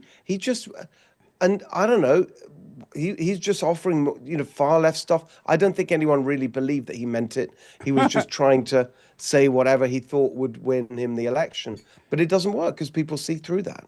That's amazing. So there is no limit as to how much a candidate can spend? Exactly. If it's their own money, that's right. Oh, okay. Fox News is reporting that a 21-year-old Indian national truck driver, he was sentenced to 4 years and 8 months in prison after killing 3 people and a fiery semi-truck crashed in California. I'm hearing just more and more that these illegals are getting permit to drive these trucks. Is there anything that you can do about that? Oh yeah, very strongly. I've fought on this very strongly, and I've been working with a great guy, a wonderful father called Marcus Coleman, and his daughter Delilah was very severely injured and disabled in a very similar situation. It was a semi truck driven by an illegal immigrant, couldn't speak English, and his daughter, who's 9, just got completely. She was in a coma in the hospital. She's like for months in the hospital, and now I've met her many times, and she's a sweet girl, and she's working really hard, but she's permanently disabled for life. Wow. And Marcus Coleman has been a fantastic campaigner on this. He was actually, people may remember that he was at the President's State of the Union address. Oh yes. In Washington, but he's from Bakersfield. Yeah. And we've in fact, Marcus and I and Delilah was there as well. We did an event in Bakersfield during the primary where I announced that when I'm governor, we will not be issuing commercial driver licenses to people who shouldn't be here, let alone people who can't speak English and can't see what the road instructions are. I mean, it's crazy, and people are getting killed. So that's at least one practical thing we can do, because we do control that in California. So I've made a very strong commitment on that. Why is it that our government here in California, which is pretty much Democrat, why do they care more about the illegals and all this stuff than they do the citizens, the legal citizens themselves? Why is that? It's their ideology, and that's the only explanation. And you see it. It wasn't California, but it's a really good example of what we're talking about. Right. Just now with Tim Walz in Minnesota, where you had this evil child rapist, child sex offender, who was here illegally and eventually deported. Finally, it was the Trump administration. Marco Rubio acted, and Tim Walz has then pardoned him to try and keep him in the country. And you just think, what's wrong with you? Really, what's wrong with you? And trying to make excuses. Yesterday, Tim Walz was out saying, well, we shouldn't judge people on their, when they have a bad day. What? This is like, I don't know what's got into them. And what it shows you is that in their own moral hierarchy, there's nothing higher than an illegal immigrant. Yeah. Truly. Yeah. It beats anything else. It's just extraordinary, and it's just their ideology. They've become infected with a far left extremist ideology. Is part of it that for the vote they want to stay in office? Do they use these people for votes as well? I don't even know if it's that. I think it's I think it's just something that's it's ideological. It's just something they believe. Okay. Because of time, I want to ask you about San Francisco Chronicles reporting that the Stop Nick Shirley Act, known as AB 2624, I don't think they call it Stop Nick Shirley Act. They call it something else to cover up what it really is. Where do you stand on that? Well, what it really is a Protect the Fraudsters Act. That's what it actually is. Because what Nick Shirley is doing, and many others, and we've been working hard to expose it as well, is finding out what's been happening to our money. Yeah. Like, it's money. Look, we were talking earlier how expensive everything is in California, what a struggle it is to raise your family, to pay the bills with the taxes and the gas prices and the electric bills. We have the highest grocery prices in the country, the housing cost, the rent, all of this. And then on top of that, they keep taking more and more money from us in tax. And what do they do with it? It ends up going into the pockets of these fraudsters, criminals, and gangs, or it's used by the politicians to build their own political machine, like harvesting votes and registering all these non-profits, very, very partisan activist groups, with our money that they tell us is going for a good cause, like helping the poor and the needy or whatever it may be. And it's not going there. And so it's a completely vital that we expose and stop this kind of waste of taxpayer money. But there you have someone who's doing it, and they're angry about him for showing them up. And What so this is outrageous. what will happen if it's not on the ballot, if it's not called Stop Nick Shirley Act, but called something else that would deceive the people? How will the people know how to vote for it? Whether vote Well, this yes is or in the no? legislature, so it's not a ballot initiative. Oh, This is a okay. bill in the legislature. Okay. It's outrageous. They're just protecting fraudsters, and it shows you their complete contempt for taxpayers, for us, for people who pay the bills, for them, including for them, because they seem to think it's their money. They take it from us and then do what they want. And when we ask questions about where the money's going, they're going to like, how dare you? It's just an unbelievable, arrogant attitude. It's another reason why this is what happens actually when it's a really good example of when these people have been in power for too long. 16 years now, they've run everything. All the big counties and cities and every statewide office, the state legislature with a 2/3 majority. And they develop this arrogance, this just like, oh, Yeah. we're like this aristocracy, this elite. We can rule forever. You don't have any business looking into what we do. Just, get on with it. And it's just, I think it's a really big part of why they're going to lose in November. I know that people look at the race for governor and they look at the way it's always gone in California the last 20 years or so, been very strong, like 60%, 40% Democrat, Republican. I don't think it's going to be like this time because we've had enough of it. And I also, I know what we've got planned, and I'm going to have a very, very strong, high energy campaign. And they've never really had someone really take the fight to them in the way that I'm planning to do. Right on. If ever we needed you, Steve, we need you now. That's Well, amazing. thank you. One other quick question. According to the cityjournal.org, there's a gang operating open air sex market here in LA for sure, and they are called it's on the LA Figueroa corridor, the Blade, and there was arrest made. Karen Bass is a stone liberal who doesn't care about LA at all. It's all about herself. How will you work with her to clean up this prostitution stuff? Well, I've been on this issue for a while. I've actually been out on Figueroa Street at night on the Blade, as they call it. The Blade is basically a 3-mile stretch of Figueroa Street. Right. And I've seen it for myself. I've been out twice with an amazing organization led by a pastor who rescues these children, young girls, from the clutches of these evil gangs and child sex traffickers. It's a business. It's disgusting. When you hear the word, it's actually unbelievable. When you kind of hear about it, it's one thing, but when you see it and you drive down, and I can picture it now, and I've been there, as I say, and we're trying, they trying to save some of these girls. Right. And you've got, you drive by and they're so young.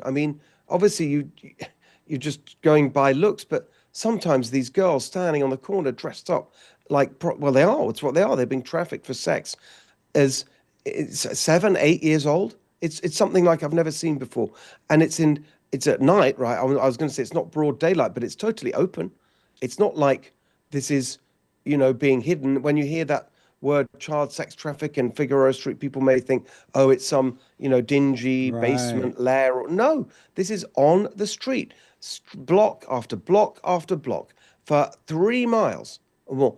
And you've got on the side streets, cars lining up like it's a drive-through to buy these young children for sex. It is disgusting evil. And the fact that, by some people's account, Los Angeles, California, Los Angeles has become the world capital for child sex trafficking, on the watch of these Democrats that never stop lecturing us about, their values and compassion and gender equality and how much they care about women. It's just extraordinary. Another thing I'll tell you is that when people can you hold that point for me? I got to take a quick break. When I come back, I want you to give out your information and everything. We got to get you in there come November. We need you. Yes. Let me take a quick, I'll wait. Thank you. Quick break. Back in a moment.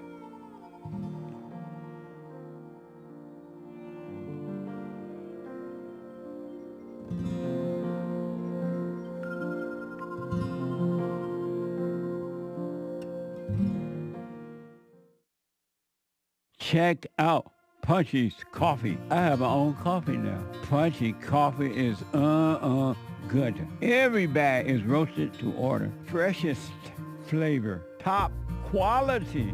Specialty grade beans. Good. Every dime goes back to Bar, my nonprofit. And we are rebuilding the family by rebuilding the man. So when you're drinking coffee and enjoying it, just know you're helping somebody. Amazing coffee. Punchy has his own coffee now. What the? And it's so good. All the way from the plantation to my own coffee. Who would have thought? Did that coffee come from the plantation? Did I pick my own coffee? Check it out. Go to rebuildingtheman.com, rebuildingtheman.com/stores, and get Punchy's Coffee.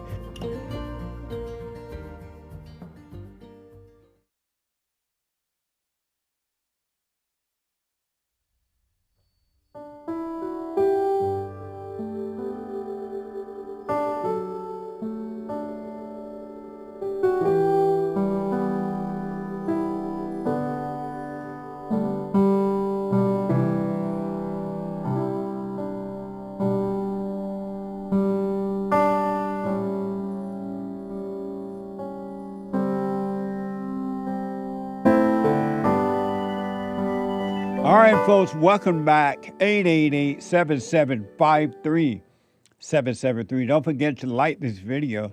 Like the video, ring the bell, subscribe, and all those good things. The Hake Report is coming up at 9 a.m. The Hake, H-A-K-E report.com. And James Hake is on fire. And after that, oh, Lord, the American Anchor Baby. The American Anchor Baby from 11 to 1 p.m. Pacific time. And tonight is the Ladies Forum every third Thursday night for ladies only. So come on down, ladies. The ladies are on fire, working on themselves. And the first Thursday night for men only. Listen, folks, you got if ever you need to go vote, come November, you need to vote. I don't care if you're a Republican, Democrat, conservative, Christian, non-Christian, black, white, whatever your color may be, we have another chance to make California great again. You have one more, God has given us at least one more chance. And you got to elect Steve Hilton. He is a Republican nominee for governor of California come 2026 election. And you see that the Democrats haven't done anything but made it worse. The proof is in the pudding now. It's everywhere. I hear people complaining all the time. So we're going to tell, Steve is going to tell you how to get to his website, what type of support we need. You got to get out there this time, folks. Steve, I want to go quickly back to this child or sex trafficking situation. You were making a point about that. Go ahead. I want people to really understand the evil that's going on and why we have to act. And we got to kick these Democrats out who've let this happen.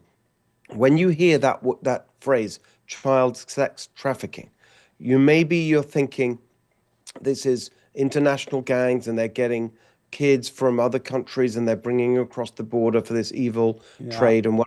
And that's true. There's a little bit of that going on in terms of the proportion, but the majority of the girls and sometimes little boys, disgustingly, that are being trafficked here.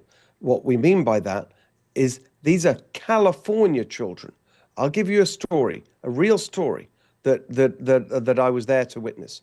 You had a 14-year-old girl from Southern California, from just down near Temecula. Okay, it's not like some other country. Right. And she bought some weed or something like that, some drugs. Okay, you could say shouldn't have done that. Where were the parents? I get it, but still, she posted on Instagram that she needed some money.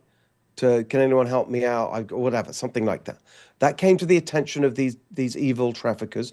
They got hold of her. They said they could help out. They met up the same day, and they met up at a Starbucks or whatever.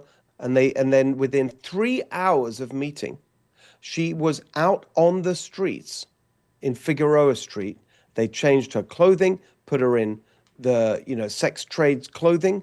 They drugged her, and she's there on the street. Wow. And then thankfully, the parents put up, the missing, it was alerted, and we managed to save this girl within about 5 days. Okay.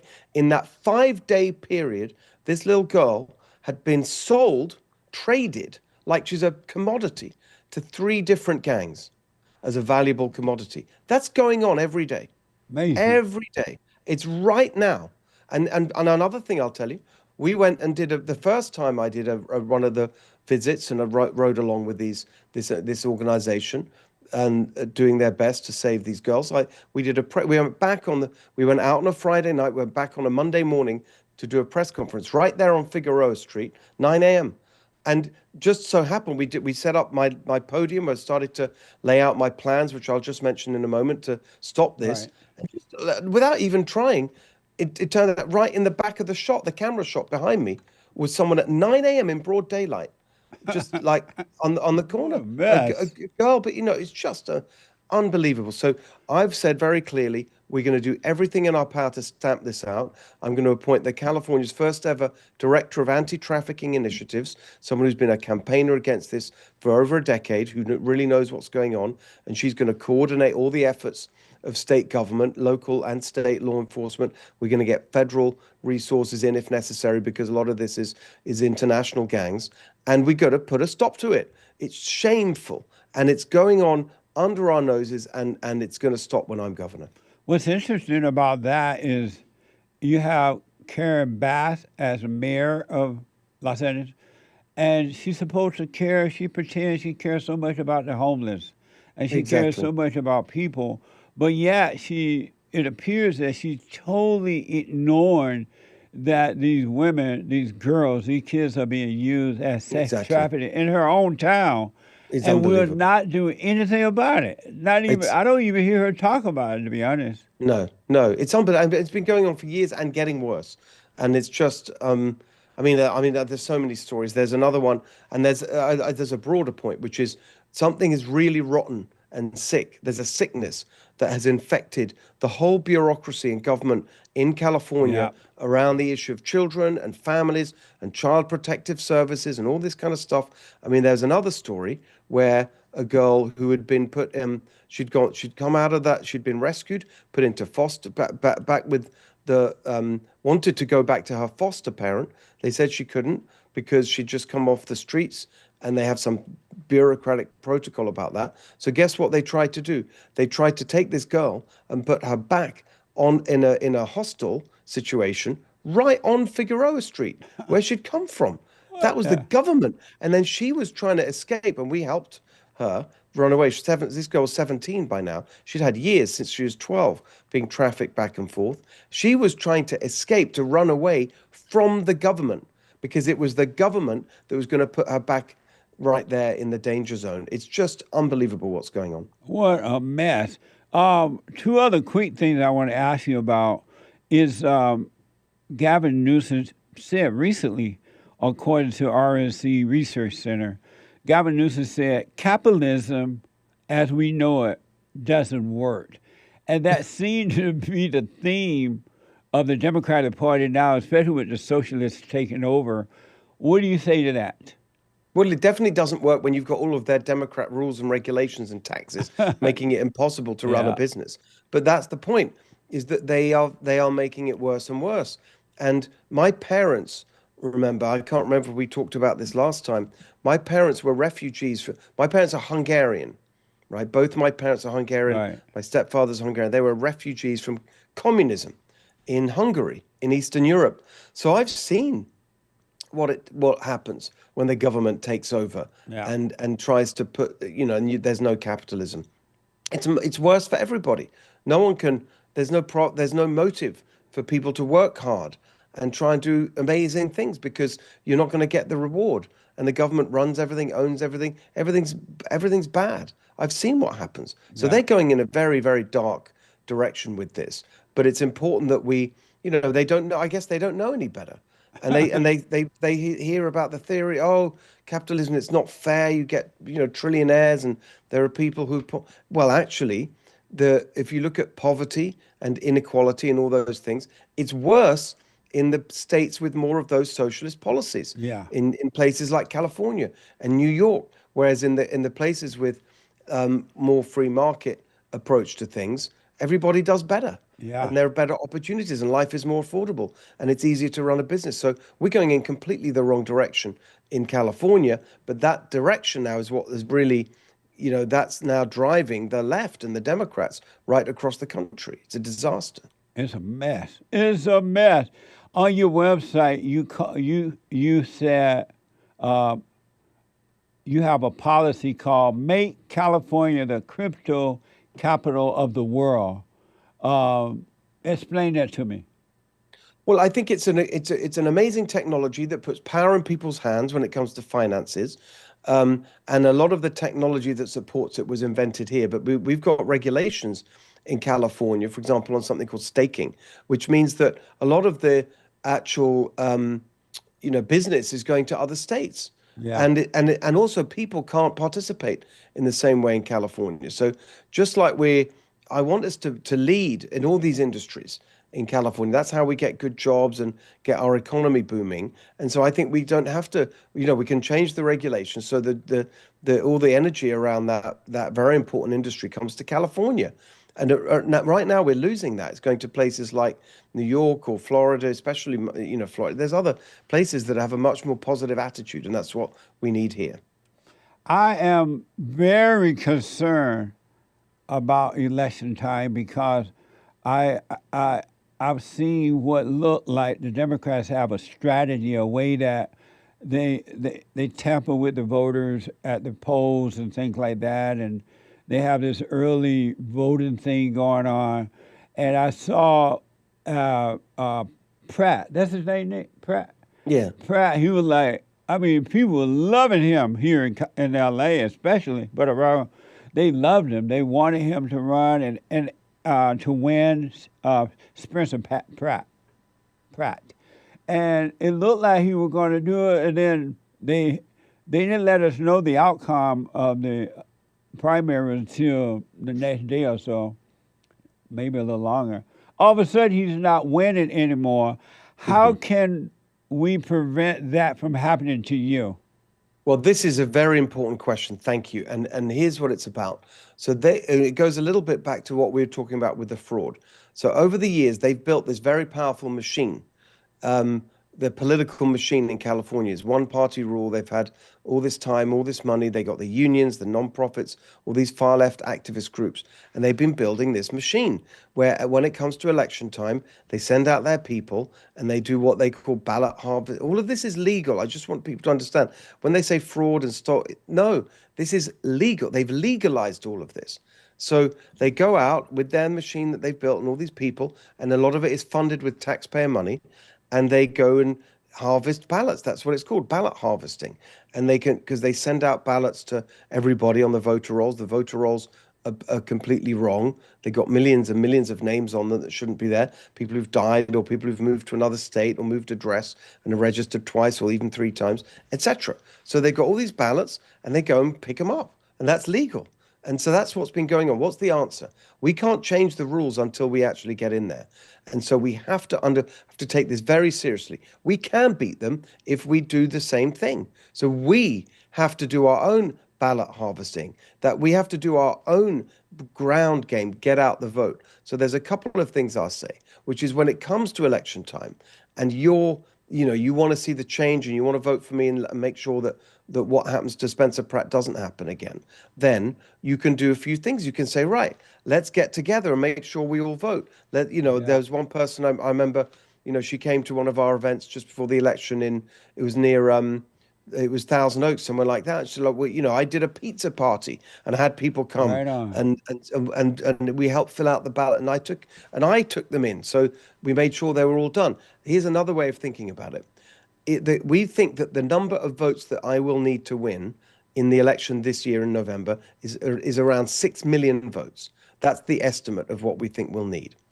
In 2024 in California, President Trump got 6.1 million votes. So if everybody who voted Republican in 2024 for president votes for me this year, then I'll win with some votes to spare. Now, a lot of people, maybe even some people listening and watching right now, they don't vote in a midterm election. They often only vote in presidential year. Now, we got to change that. So if you are someone like that, it's very important. We can win this if everybody shows up to vote. And if you do vote, but you got a friend or a family member who you know would vote the right way, but they're not going to bother to vote because they only vote when it's the president, you just tell them you got to vote, and you can take their vote and hand it in. That's what it's called, ballot harvesting. They don't even have to go. You just help them. This is just, we got to be serious about this. But if everybody who's going to vote finds one other person who was planning not to vote and gets them to vote, we've just doubled we've doubled our vote. That's what everyone can do. Find one other person. Good point. I love that. A good idea as well. According to NBC News, President Trump is to address the nation tonight on election and voting machines. So he's going to be talking about that tonight, according to NBC. Yeah. So we don't know what that is. I've seen him give some hints. He says it's a very big announcement, very important. So we'll see. Amazing. So in closing here, I want you've already given an amazing idea about how to get out there to vote and help people and to get involved. Tell us exactly what we need to do, what you want. Thank you. Your website and everything. Well, you got to spread the word. You got to tell people. You got to support Steve Hilton. You got to say he's a practical guy, just wants to make life affordable, affordable. And the website is stevehiltonforgovernor.com, FOR, stevehiltonforgovernor.com. And look, we've built an army of small dollar donors because that's how we beat this machine. It's the people against the machine. So if you can spare $10 or something like that, donate, because they've got all the money they need from the unions. They're stealing it from us in different ways. And so we got to fight back hard. stevehiltonforgovernor.com. Amazing. Well, as I said in my opening remarks here, we got to have you now. We need you now. God is giving us one more chance to make California great again, and it can be done if we had the right person in office to do it.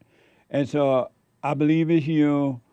If they don't tamper with the voting or whatever, I'm pretty sure you're gonna win, because I'm hearing a lot of talk about and for you like I've never heard before for a Republican governor. So I'm real confident, Steve, that something good is going to happen. So, well, thank you so much. I appreciate that. It's great to be with you again, and I'll see you soon. I'm sorry I couldn't be with you in person.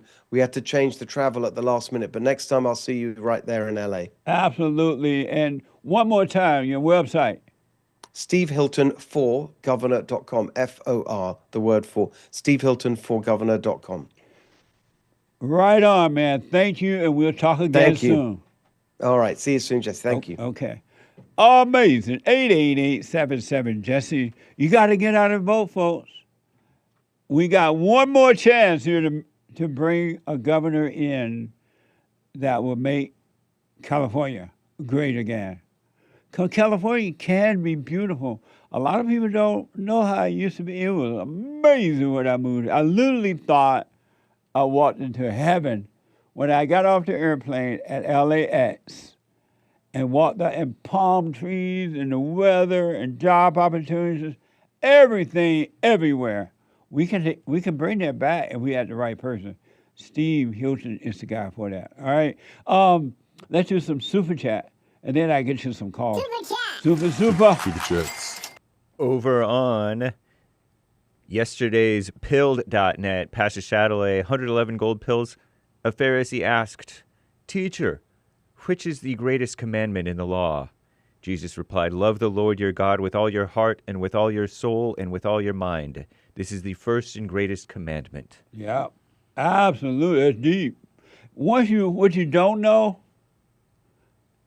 and it's interesting too, if you put loving what's right first, love God with all your heart, soul, and might above everybody and everything, and then love your enemy, love your neighbor, everything else will work out for you. All your bad habits will fall away. Opportunities you will see that they are right in front of your face. Everything will start to just work for you without your effort. The Bible says, his ways are not your ways are not his. He will make your burdens light and your burden is easy and your load light. Your whole life will change. You see what happens when you go and forgive your mama. People, I say it all the time. They say it everything changed. I don't feel the heavy load anymore when I forgave. You got to forgive your mama. And then your daddy for not protecting you from your mama. Amazing. Thank you. Pastor Shirley donated 111 more gold pills, saying, and the second is like it, love your neighbor as yourself. All the law and the prophets hang on these two commandments. Matthew 22:37-40. Absolutely. NIV. I never really understood the power in loving your neighbor and loving your enemy and not hating. There's something there that is miraculous. Right? Am I saying that word? Yep. It's something, a whole change happened for you when you have the love of God, loving him first, and love your enemy, love your neighbor working through you. Something great happened. It really does. And you'll see if you do it. Thank you. Curly on Cash App, that's Bond JLP on Cash App. Who are you? I say that I'm just aware. Amazing. Thank you. Thank you, Curly. Amazing. Maryland, 3 coffees. Uncle Jesse, God did give the 613 laws to the descendants of Israel because that was part of the covenant. The laws were never meant for Gentiles. Even now, the covenant is still theirs. We were just grafted in, says Maryland. It's true. It's not true that they were man-made. Laughing face with tears coming out. You can't just dismiss anything that doesn't align with your worldview as a lie without having looked into it. It's okay to be wrong sometimes. Do you not trust the truth that you believe you must bend it? Not good at all, Uncle Jesse. Thank you. I appreciate your correction. Where did this idea come from that God wrote all those other laws instead of the laws of Moses? Those are the laws of Moses. Well, from the book that Moses supposedly wrote, wherever that, Deuteronomy maybe? Are those the laws? I don't know. But Moses didn't write Deuteronomy. Well, according to tradition, Moses wrote Genesis, Exodus, Leviticus, Numbers, and Deuteronomy. I heard. No, he didn't. Info may be false. Oh. And where did you get, so do you believe that God gave all those laws or the 10 laws, 10 commandments? I believe he gave the 10 plus the 603 makes 613. Well, why Jesus didn't talk about all these other laws? He wasn't in agreement with that. He said not one iota of the law will be struck. And so... So, I don't know. He said, what a mess. He summed it up right there, what Pastor Shadley did say, though. Right. And I don't know if Marilyn is right or you're right or neither or both or whatever. Amazing. Y'all not infallible either. Amazing. Thank you, though. I appreciate it. Thank you, Marilyn. Yeah. Sharon, 3 coffees. Happy White History Month to all of you at Bond. I hope y'all have an amazing week. Thank you. Happy White History Month. I appreciate it. I got to take a break. 1 more hour to go. When I come back, straight to the calls. Amazing. Thank you all. Back in a moment. Hate news, not the fake news. I'll be back in a moment. Okay. I recently got a job as a maintenance manager. 3 weeks in, now the GM of that park. I'm doing, the silent prayers, always keeping present. There's no way that I would have been ready for this position even 6 months ago if it wasn't for counseling with you one-on-one in my relationship with the Father. You have changed my life dramatically, brother, and I love you for it. And my wife loves you. We love all your crew. You guys are doing amazing work, and I just wanted to give you that update. Well, right on. Congratulations. And again, you just take it one moment at a time, one day at a time, and let things unfold, and they will. And do not take anything personal from anyone. Don't get angry, resentful, or anything like that, and you'll be fine no matter what.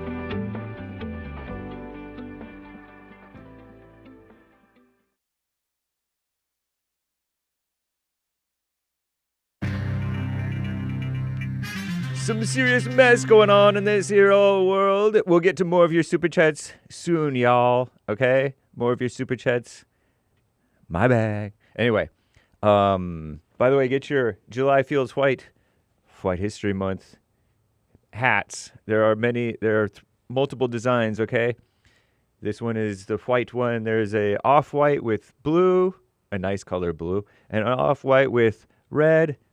JessieLeePeterson.shop. Scroll down to the White History Month section, and you can click into that store. Nice. And get them while they're available, okay? They're not always available year-round, okay? So get it if you like it and if you can afford it. Trump has a speech to the nation tonight, by the way, maybe about election integrity and the perhaps Save America Act. You know, the voter ID law. And that's about 6 p.m. Pacific, 8 Central, 9 Eastern tonight. But, ladies, you needn't concern your pretty little heads about politics. So come on over.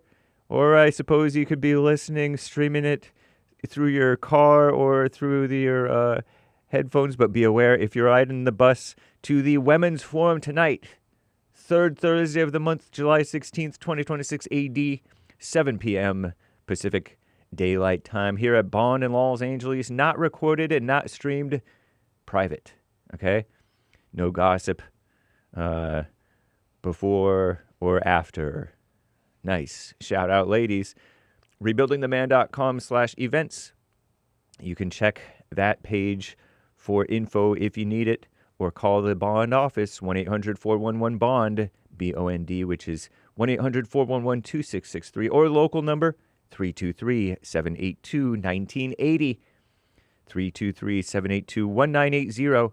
Messi's Argentina, if you're interested in the World Cup. Well, if you're interested, you probably already know. But anyway, Messi's Argentina, right? Because Messi plays in America, but he's playing for Argentina since he is Argentine. They beat England, I guess, right, in Atlanta. The World Cup is held mostly in the United States, also in Mexico, maybe a little in Canada, not sure. And they're facing Spain. Argentina is facing Spain. The Argentina soccer team facing the Spanish soccer team in New Jersey on Sunday. And I think that's the last game, this one coming up on Sunday. But go to church with Jesse Lee Peterson on Sunday, all right? Don't be so degenerate, all right? Or you can be degenerate, but go to church. But don't be degenerate at church. Have some decency. You can do it. Oh, by the way, I mentioned the FBI warrant that's publicly available. It says the Houston illegals van may have had illegal drugs in it, too. Whew.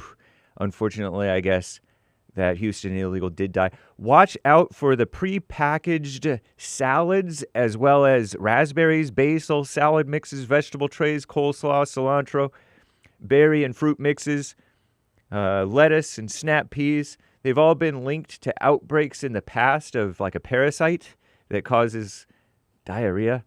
So not saying that they do have it, just watch out, be careful, wash it thoroughly, although washing it thoroughly is not necessarily a cure-all for this particular parasite. It does cling to those leafy greens pretty toughly, as well as to those berries, some of those berries. There's also invasive sea lampreys that's getting trout, salmon, and whitefish in the Great Lakes. These sea lampreys, normally during the China virus, we were able to like poison their young so that their young wouldn't grow up. It was called lampricide. Sea lampreys have no bones, but they have these suction vampire mouth things that are just gross. And it sucks the outside of the fish and just eats them from the outside. Nasty. They're like 2-3 feet long. Anyway, watch out.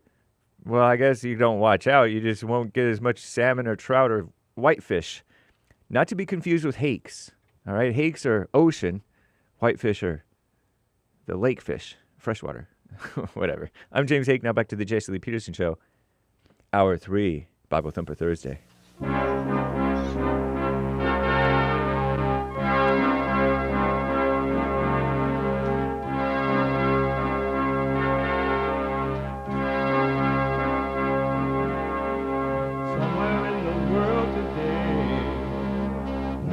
To stand up strong, think the truth about themselves, to understand what went wrong. I know we can find a way.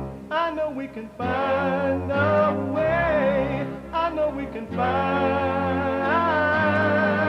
a way to stand up, stand up.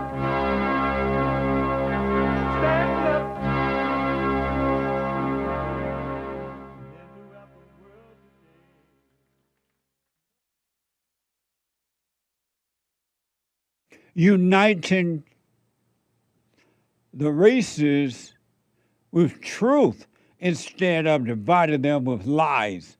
We're also rebuilding the family by rebuilding the man. I am Jesse Lee Peterson. Good morning, and how y'all? You can get involved by calling 888-7753-773, 888-77-JESSE.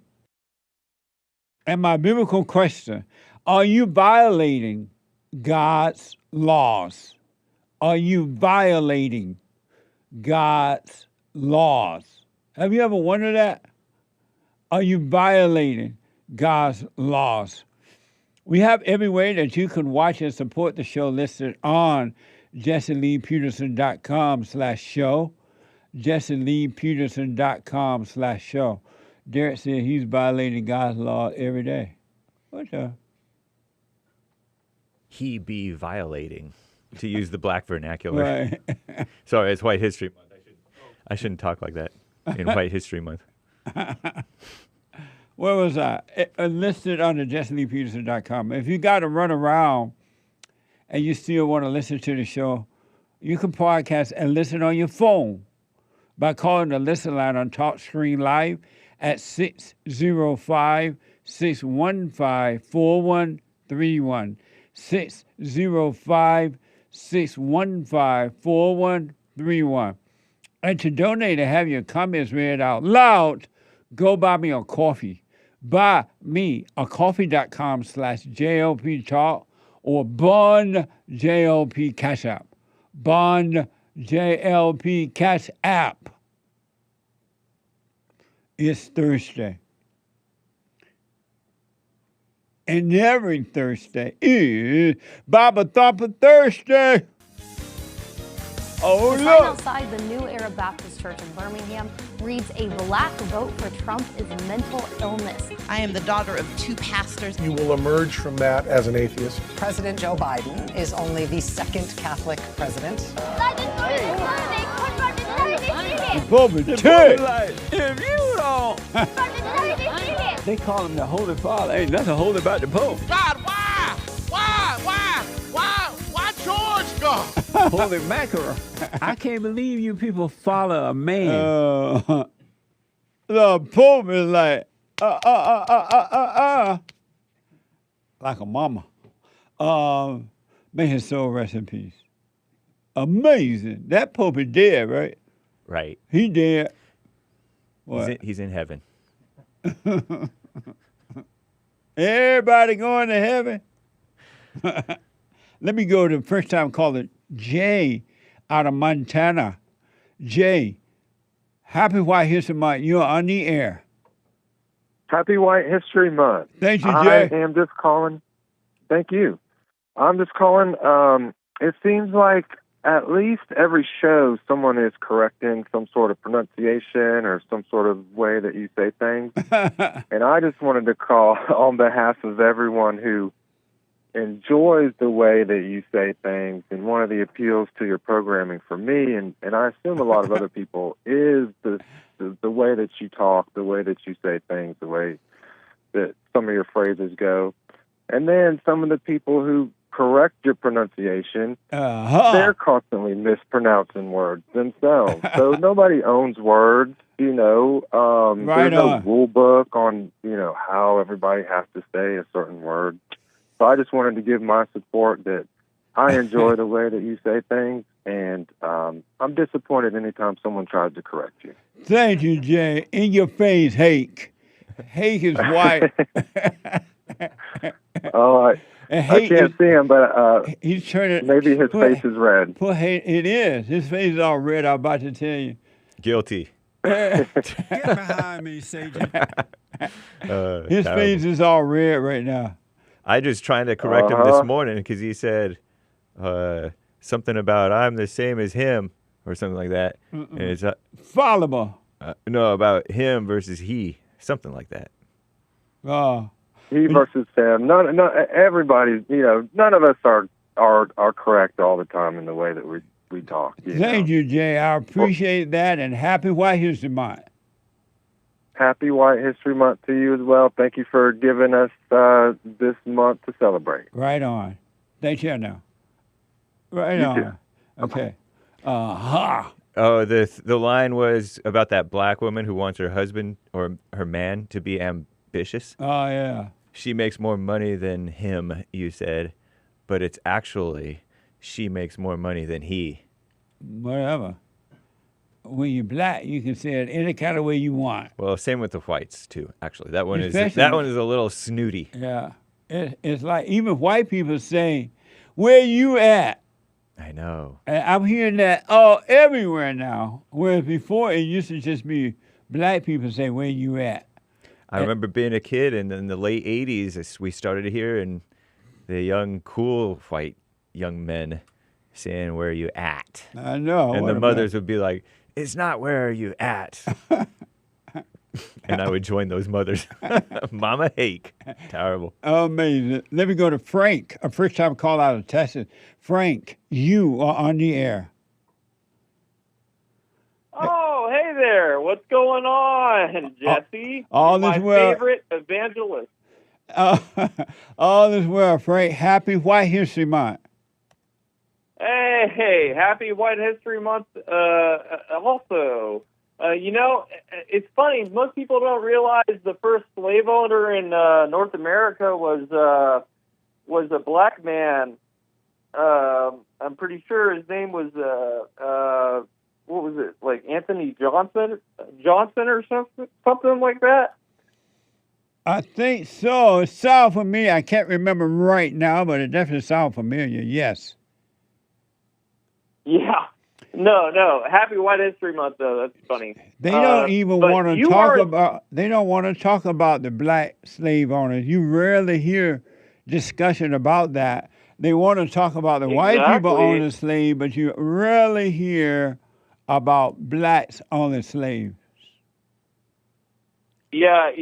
You know, it's interesting that I heard you talk about it first, which is what's. I think it's a conversation that just needs to be like kind of leveled over. Yeah. To understand that, you know, my ancestors came over to this country on the Mayflower. My first ancestor was George Soule, and he was an indentured servant, and is also a half Jewish. So take that as you wish, but that's how I got here. And Well, according and I to love this AI, country. according to AI, Anthony Jones was the first legal slave owner per Brave AI. So,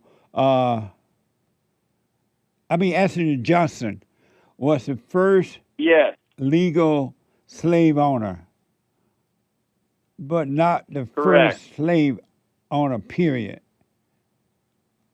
Well, obviously not. Right, yeah. AI is They've dumb. been doing that for 20,000 years. That's right. But man, you are the best. You are my favorite evangelist of all time that I've seen publicly speaking, and you know, for people. And I used to live in LA for like 3 years. And Really?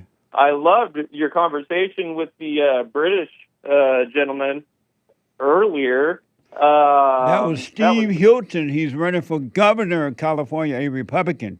That was the best thing I've seen in like the last month. Yeah, for sure. Right on. I cannot say enough good things about what he had to say, and he was outing it. I lived in Van Nuys for a while as well. I lived in Atwater Village and then Van Nuys. I was in LA for like 3 years for music stuff. Oh, okay. Because I'm a music producer. But it was a nasty scene in that as well, seeing all of the convolution and the demons, and it just like out in the open. Yeah. In LA, just like parading the streets, and like the homelessness, like they'll bring the RV campers in, and they're not even from there. And then they'll park them there, and then they'll, if they don't pay the rent for the RV, they'll burn it down, the cartels. Yeah, it's a mess, man. But Steve is going to make the change. Yeah. Oh, they fixed the LA River. Have you gone on a little float trip? No. I would never. Yeah. Not Unless ever. you want to get hepatitis. Yeah, what a mess. I got to run, Frank, because of time, but call me again. I appreciate it. God bless you, Jesse, and keep doing the Lord's work. You're the best evangelist on earth. Amazing. Thank you, man. And God happy, bless you. All right, happy White History again, all right? All right, love you. Love you, Jesse. Love you Bye. too, buddy. Let me go quickly to Rob. Rob been waiting a while here out of Northern California. Rob. What's up? Hey, Rob, you're on the air. Hey, what's up, Jesse? How you doing? All is well. Oh, that's great. Hey, man, I really want to appreciate y'all for your hospitality today when I did the old Irish hello. Have you ever heard about an Irish goodbye? No. Oh, really? An Irish goodbye is when an Irishman just leaves. He doesn't say anything. He just walks away. Oh. So I kind of did it in the reverse. I just said, "Hey, I'm here. What's up?" Well, it was good to see you, man, and feel free to drop by anytime. I appreciate it. Thank you so much. Yes. Hey, happy White History Month, sir. Happy White History Month, Rob. Amazing. Yeah. I got a white baby taking a nap right now, so I'm doing my part. Right on. We need more white babies. Have you said Happy White History to anyone yet? Yes, I have. I have a friend of mine that we are able to talk to each other normally. And how was his response? He says, "Yeah, man. It's like, it's good to acknowledge that. It's a lot of people don't want to acknowledge the history that happened and how it happened, and they're always trying to throw shade on it. It's not. Yeah. It's not anything more than these are things that happened. This is the people that did them, and that's why we have this beautiful country that we have." Absolutely. So Hake is telling me that the Irish goodbye is you just leave without saying goodbye. Correct. Correct. You got it from AI, Hake? No, I've known about that. Oh, you know about that? Yeah. You remember meeting Rob when he came down? Yep. Yeah. Amazing. Yes, yeah, absolutely. So yeah, appreciate that. And big shout out to Derek. Man, my bad. I didn't say You're what's a up, flat please. earther, right, Rob? Yes, sir. That brings us right into my psalm. I remember Psalm you being a flat earther. 19:1. Yeah. Yeah. So Psalm 19:1 is a good Bible thumping one for me. Okay. Oh, and I wanted to ask about when you ask people if they think the Earth is flat or if it's round. Yeah. I was like, the flat Earth is round, kind of like a pizza, anyways. So maybe you could ask them if they think it's a sphere. A spear? Yes. What is that? It's a ball. Oh. So like, It's instead of saying round, I should ask, is this a sphere? It's just a request. Yes. Oh, okay. If you want to. That was just a suggestion. What do you think about that, Hank? Maybe. I don't know if most people are going to be thinking that way. So they may not know what I'm talking about. I heard that some Israelites, Big Bump, I think, told me that Israelites, the original Israelites, Black Hebrew, the original Black Hebrew Israelites, if you will, thought that the earth is a square because of the four corners, maybe the corners of the earth. Oh, yeah, because they do talk. They talk about the four corners of the earth or something. Yeah. Okay. All right. I mean, you know, I as a genuine flat earther, I only claim to talk about what we can mathematically or visually, experimentally prove. And so that's why it works for me. The 8 inches per mile squared thing doesn't seem to hold true in a lot of situations. Hank has a Bible verse for you, too. Yeah, you mentioned Psalm 19:1, which reads... Yes. I'll read the KJV, which is probably the one that you mean, King James Version. The heavens declare the glory of God, and the firmament showeth his handiwork. Or yes. His handiwork. Which brings me into my dedication to White History Month, Werner von Braun, which is Hake's favorite guy, tells this for story time. And on his tombstone, he has Psalm 19:1 engraved in it. And he was a German-American aerospace engineer and space architect, a member of the Nazi Party. He created NASA. Wow. Basically. Yeah. Basically. He joined NASA in 1960. When they were doing the Army Ballistic Missile Agency. Space operations were transferred to the NASA. Interesting. Nice. Yeah. So, if you ever have... go ahead. No, finish your point.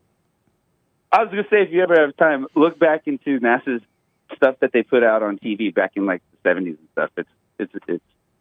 It's fun to watch. Amazing. So some people believe that there's a hole in the earth, and that in that hole, that people live there. Really? And it's not easy to get to.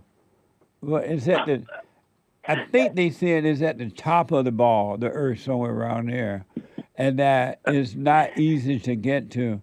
Do you believe that there's a hole in the earth? I have never seen anything to suggest that there is.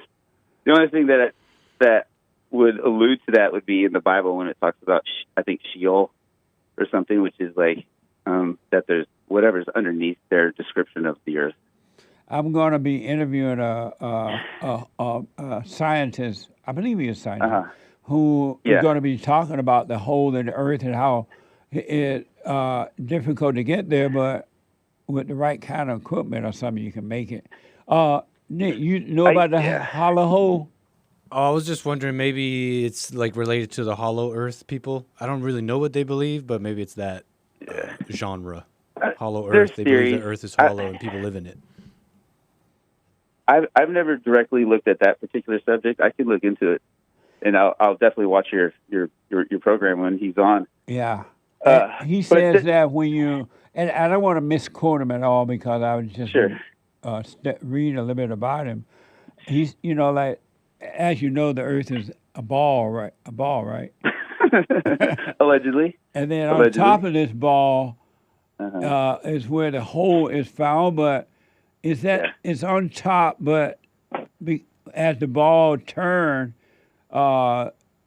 there's like a gravity or something. I don't know if he said gravity. Yeah. Okay. So you're talking about gravitational fields and polarity shifts and stuff like that. And then this gravity will pull you down in that hole if you're not equipped right to bypass it or something. Yeah, I don't believe any of that. What flat earthers think, that's when they try to combine science and quote unquote conspiracy theory. There's always kind of like a dilution to it on purpose. But what flat earthers think is in the middle of the earth is a big magnetic rock, black rock, a big black magnetic rock. And that's why compasses point to the rock. And so I don't know if there's a hole there too, but. Okay, we'll find out from him. All right. Let me ask you one quick question that I got to run, Rob. Yes, sir. Do you believe Jesus is God? I was listening to your guys' conversation earlier. I was raised Catholic. So I always never really just thought about it that way. I'm more aligned with what you say, like Jesus is the Son of God. I mean, it doesn't mean that he's any less important to us. Right. Absolutely. Yeah, and so that's how I always thought of it. Of course, in Catholicism, we pray to a lot of different saints and stuff. But I know, what a mess. Confusing. But yeah, the reason I asked you that because I noticed that so far most of the flat earthers I've spoken to, doesn't mean they all believe it, but most of flat earthers believe that Jesus is God. Really? I'm like, yeah, no wonder you think Jesus is God. You believe the earth is flat. Yeah, no. I try to be a little more pragmatic and realistic about it, and so I think it's pretty simple. Jesus is the Son of God, and that's right on. Kind of what happened, right? Absolutely amazing. Thank you, Rob. Amazing. I gotta run, and good talking to you. I appreciate all y'all. See you soon. Okay, buddy. 888-77 Jesse. Super. Nice. Super Chats. Cornerstone on Cash App. Bond JLP on Cash App says July feels white. July just feels white. Amazing. Check out the cap. July feels white. Very nice. Thank you, Cornerstone. As always, AI Rainbow 55. Welcome, new Jesse Lee Peterson member. Right on. Thank you, AI Rainbow. AI _ I think it's AI, unless it's Al. That's the problem with this AI thing. It could be Al, and so poor Al. Anyway. Thank you, Al. Amazing. Al Rainbow or AI Rainbow. Games for Rec gifted the cookie. No Thank message. you. I appreciate it. Fazul, ingratitude. John 19:30. It is finished. I rest my case. It is done. Right on. Thank you. Walking Roscoe, ambition, legacy, so-called willpower, and motivation are thoughts the enemy uses to lead humans astray. Let it all go. Yeah. God is in control. Love y'all. Rich in Germany. Right on. Thank you, Rich in Germany. I appreciate it. You're right. Amazing. Walking Roscoe, women love ambition so much they eventually ambition. And what? Ambitching. What? Ambitching. Bitchy? Bitching. What does that spell? Bitching. Hey, hiding. You got that you committed a sin. I guess I still have my mama's religion or something. That's for sure. Walking Roscoe. Oh, I already read that one. Whew. Aries, thank you, Walking Roscoe, putting Jim through the ringer. Aries 1 gifted the can. Thank you. Amazing. 0906 AI. Jesus radically expanded the definition of murder. Matthew 5:21-26. He taught that harboring deep unrighteous anger verbally, abusing others, stems from the same root as murder and is subject to God's judgment. Amazing. Thank you. Thank you, 0906 Yeah. That was on Rumble, a Rumble rant. You got to know how to rumble. Jules Verne, if the law is written on your hearts, I hope you didn't get that from the Bible full of mistakes because it can't be trusted because of the mistakes, so now all your quotes are meaningless. So claims Jules Verne. In the beginning, there was the law, and the law was God, and the law was with God, and God was the law. In the beginning, and the law was written upon your heart. Amazing. Thank you. Thank you, Jules Verne. Truth for Jesus, Happy White History Month. All caps, double exclamation mark. Today celebrate John Muir, Muir. I'm familiar with it because there's a John Muir High School here in L.A. Sure is. And there's some fast black runners, or was there. His writings were very poetic, inspirational to Roosevelt and President Taft to preserve all beautiful lands in the great country. So under his influence, we now enjoy the national park system. So next time you visit a national park, thank a white man. There you go. Thank you for that white history moment. Nice. Truth for Amazing. Jesus. Thank you. John Muir. Thank you. Alex, 10 coffees. Thank you, Jesse. I'm giving back because what you have given me, I love you, brother, and God bless you. Right on. Stay with it. Stay with it. Stay with it. Stay with it. Just stay with it. And thank you for giving to help us help others. Thank you. Jamie, we can even do it slow. Either way you want to go. Just take that thing to the flow. I hope I can't. Hope this is not bad for me to be reading this. Pop something, move something, shake ya tail feather. Amazing. Sounds like lyrics. Well, Shake Your Tail Fella is a song from way back when. That might be the But I don't lyrics know to about all that the very other- song. Yeah. Maybe. I don't remember the lyrics to it right now. Except a little bit. But thank you. Amazing. He does say it's Shake Ya Tail Feather by Nelly, P. Diddy, and Murphy Lee. No endorsement implied. But I could be wrong. Amazing. Thank you. Info may be false. Yeah. Jamie says, keep it terse, people. Keep it terse. which is a meaner word for pithy. Keep it piffy. Amazing. Thank you. Henia. Pardon me if I'm butchering the name. Henia. Henia. Please wish my mama, Iris Claudia, a happy birthday. Thank you. Love you, Jesse. Amazing. Happy birthday, Claudia. Jamie, physical strength can never permanently withstand the impact of spiritual force. Franklin D. Roosevelt. Amazing. Thank you. A nice quote. Sure is.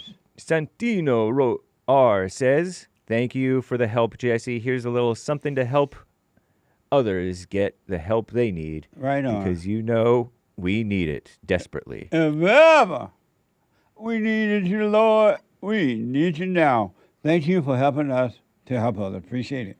Charlotte, hey, Jesse, as per the buymeacoffee.com/JLP talk from yesterday, I challenge Hake from the Hake Report to ask woke Google if blacks were in the America before Europeans and see what it says. Thank. Amazing. I hear the Indians all upset. They celebrated 250. For some reason, they feel that they're feeling left out. What? Yeah. Amazing. Okay, and then I'll let you know what I find, because I did just do a quick search, but it's too long for me to read right here, right now. Thank you. But thank you, Charlotte. Yeah. Daniel H. Jesse, what's wrong with the blacks? What's wrong with the blacks? Amazing. Thank you. And I owe an apology to Mike Young and Marcus G. They had questions for the guest that I didn't push forward. Hey, Mr. Hilton, as governor, how would you deal with the illegal aliens? Asked Mike Young.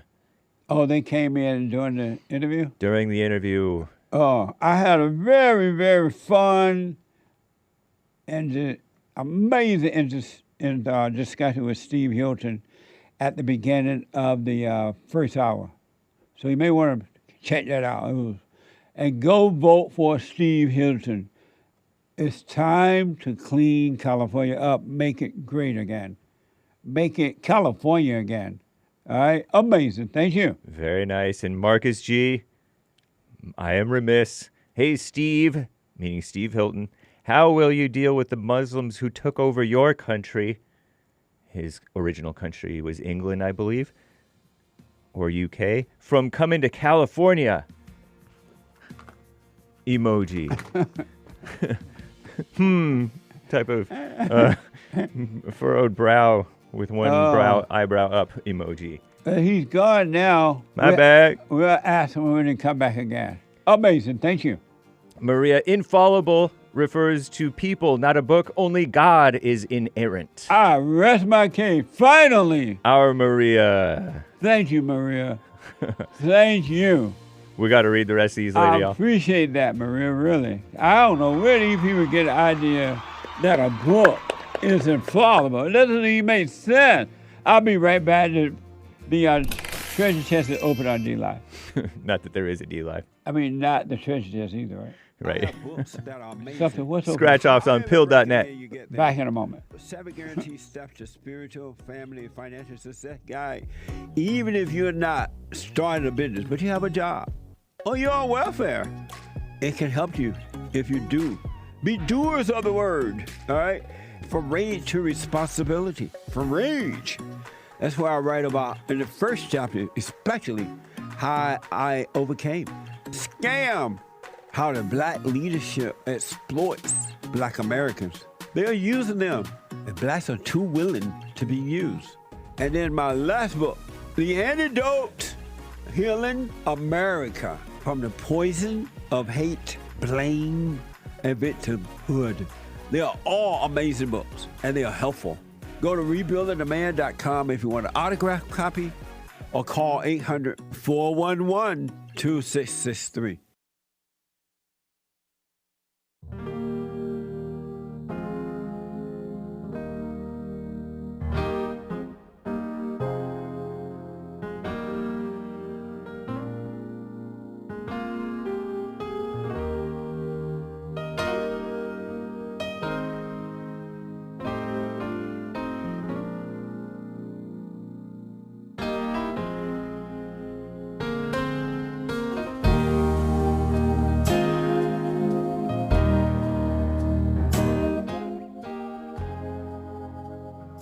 Amazing.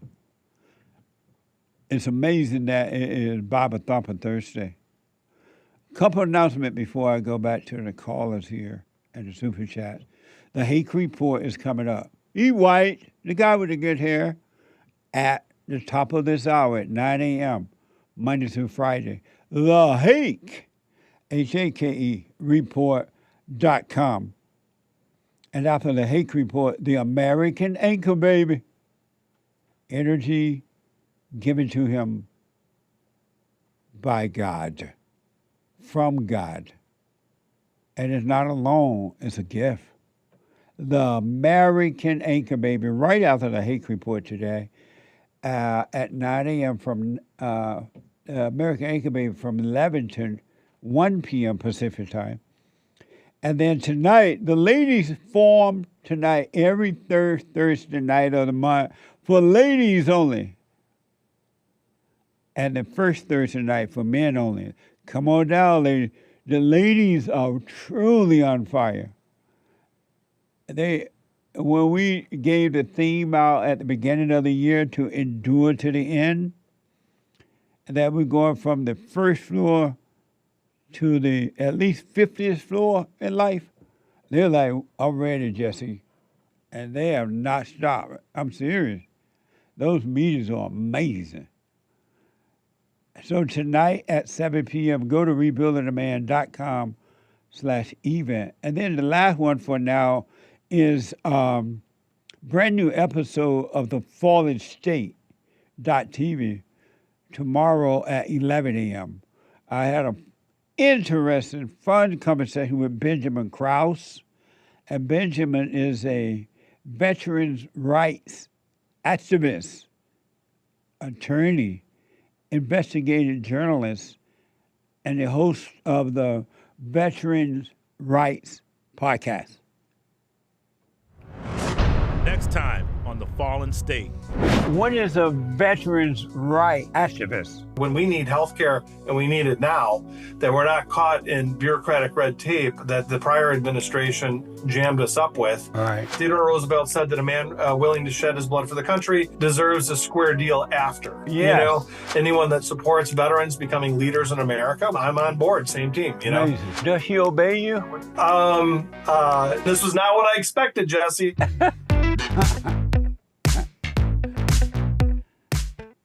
Tomorrow, Friday, at 11 a.m., if the Lord is willing and the creek don't rise, and you can support the Fallen State by becoming a member there on the YouTube channel or JesseLeePeterson.locals.com. Let me go to the busy phones. Let me go to first time call. Oh, don't forget to like the videos. Hit ring the bell.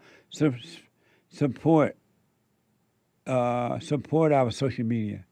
Jesse Lee Peterson on Instagram, JLP Talk on X and TikTok. So like, comment, follow, subscribe. Let me go to Rick out of Hampton, Virginia. Rick, you are on the air. Hey, Rick. Yes, what's up, Jesse? What's going on, brother? All is well. Happy White History Month, Rick. Yes, happy White History Month to my brothers and sisters out there. I know. And y'all stand strong, and we love you all. No matter what this liberal media talks about or social media, and the race hustlers, the black liberal pastors, and black liberal politicians. You love white people? Yes, I love white people. Are you married to a white woman? No, my wife's black, but I have quite a few white friends and quite a few, who I fellowship with, and I love all people. I'm messing with you. I'm just joking. No, I know, but just when you ask people that, why is that so hard to say? Do you love the Jews? I love everybody. What is so hard about that? Well, white people are afraid to say that they love white people because they say, oh, if I say that, I'm going to be perceived as a racist or something. So white people are even, and not all, but most are even afraid to say they love their own people. Yeah, but sometimes you ask other people, other callers, you'll say, do you love white people? I love all people. That'd be the answer. Yeah. Well, man. They're people, but I wanted to hit on a biblical question today there, Jesse, if you think you're so tough. Are you violating God's laws? I say this, if you're not loving, walking in love, you will violate God's laws. Because I say this, Jesse. And so the question is, are you violating God's laws? Me? No. I'm not. And why do you say no? I say that because I try and walk in love as much as I can, Jesse. And love. My thing is, how people talk about the Bible has been tampered with, and I say, well, do this. Then the Bible said this sums the entire scriptures: love God, love yourself, love your neighbor. That's the entire body. They can't even get that right. And so are you violating God's law or not? You saying no? No, I'm not. And I'm not. And why do you say no? And I state that because I walk in love and I don't have no anger in my heart. Okay, so you never get angry at all? You know what? The feeling would sneak up on me at times, Jesse. The feeling would sneak up on me, but I still, stay the course. You can feel it coming. Just say, for example, I give you an example, Jesse. Like if you're driving in L.A., and somebody's driving slow, and that feeling come on, man, blow your horn or something. But you say they could be probably in a distressed situation. You see what I'm saying? And so you don't blow your horn. So I don't blow my horn. I don't act on it. Sometimes I feel it trying to come on, like to be impatient with somebody. I say no. You never know. You like, for example, you go to the grocery store and somebody have a whole bunch of coupons. And then your impatience tend to want to come kick in and say, man, come on, man. But hey, he's been a good steward of his finances. You see what I'm saying? And so in your mind, while waiting, you don't say, what a bitch. It'll run across my mind, but I won't call her that. But you judge them in your mind.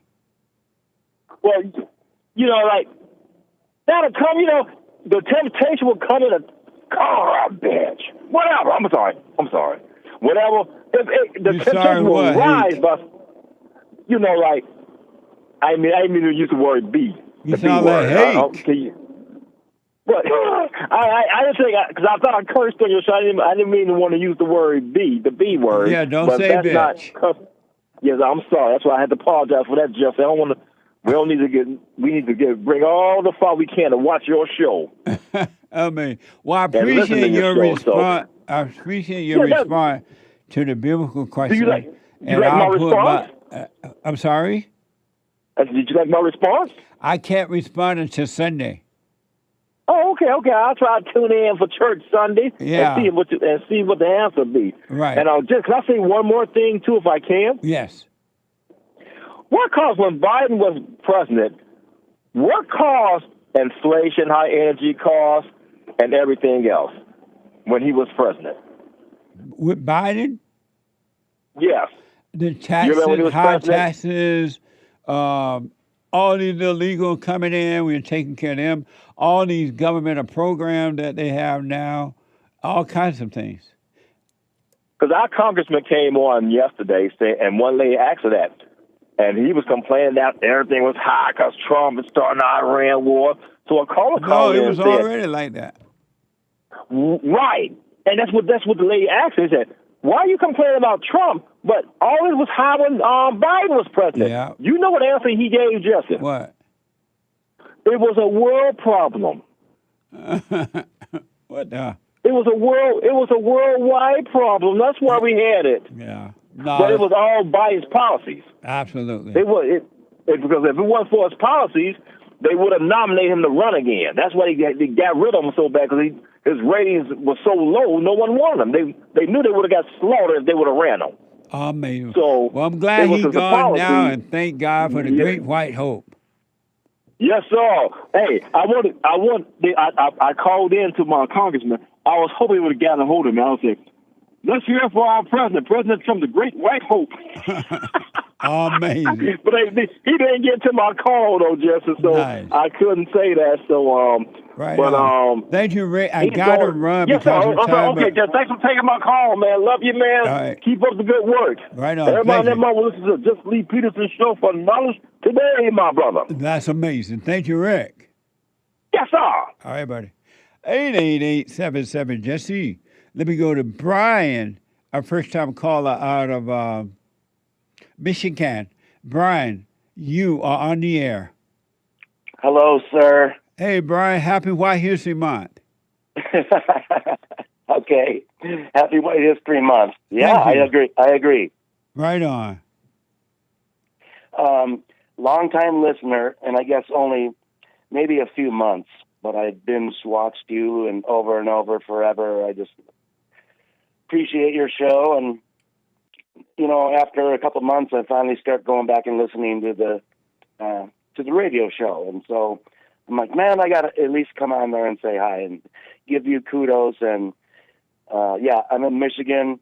We're under a air quality emergency right now. It's so cloudy out with smoke from Canada, you can't even see or breathe. Really? So you got to be inside. Yep. What Mhm. a mess.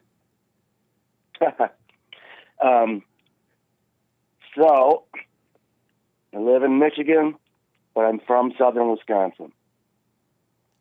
Half my life there, half my life here. Would you like best, Michigan or Wisconsin? Definitely Wisconsin. So why, if it's not too personal, why would you leave Wisconsin and go to a place like Michigan? Because of Match.com. What? Because of Match.com, the dating site. Oh. Match. No, I've not heard of that. So you found a woman on there? Yeah. Mhm. Oh, no endorsement. And you moved there to be with her? Yup. Do you regret it now? No, not at all. How long you been with her?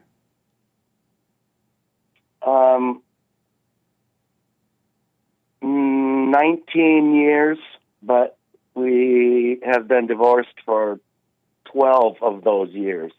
So you're not got with a couple kids. No, I haven't been with her, but we get along great. But it's been 12 years. So we got two young children still, and they go back and forth. Does she fight you over your children? No. Do you so why you not with her then?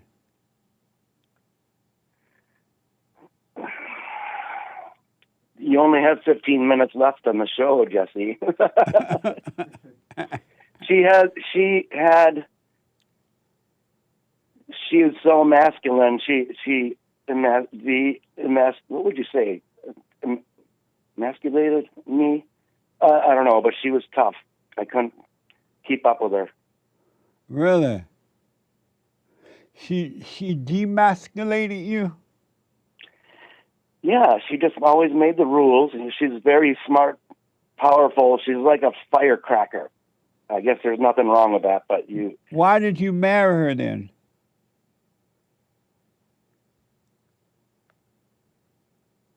I just wanted to be married and have kids, so I did accomplish that. But you married her knowing that it wasn't going to work? No, I did think it was gonna. I did. But why did you think that? Why did you think that if she was so controlling like that?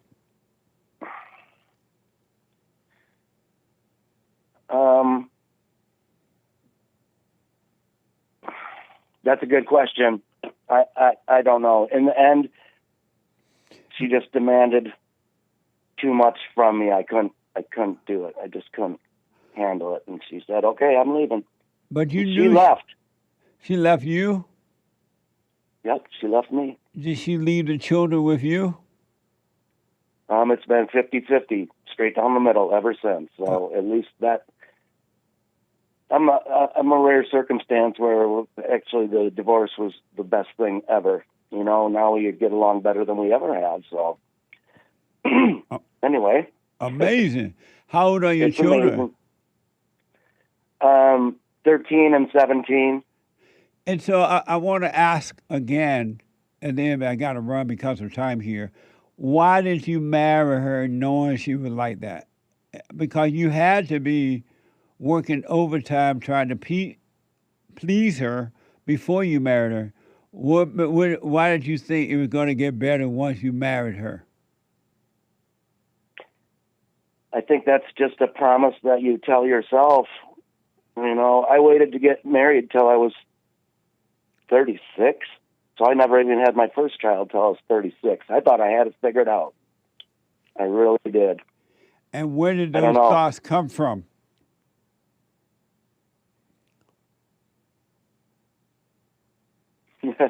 Only God knows.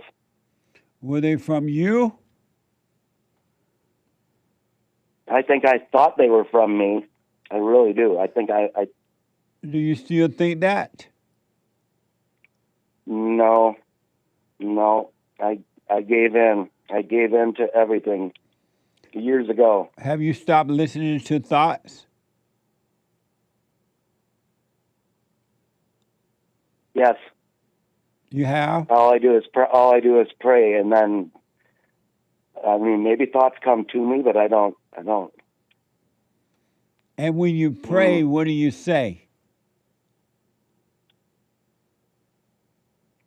There's a couple little prayers I say every day. One is the Serenity Prayer, which you know probably.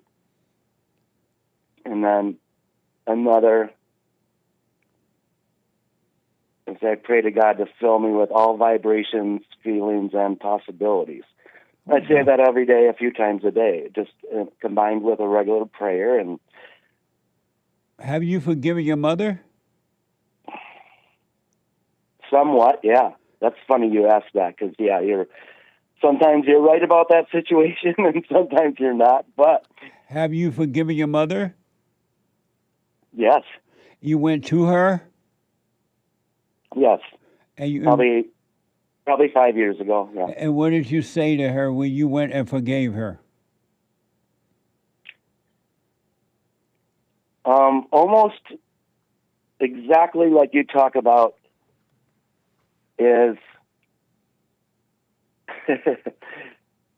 forgive her for not protecting me from my father, who was not protecting me from her either. You know, it's a circle. It's just a circle, but anyway. Did you forgive your mother for recreating you in her image? She made you a mama's boy. Did you forgive her for that? I think I never put it in those words. I don't think I put it in those words because That's one thing that your father didn't like about you and your mother is that your mother made you a mama's boy, and when he tried to make you tough, she would stop that from happening because you identify with your mama. You thought your father was the bad guy.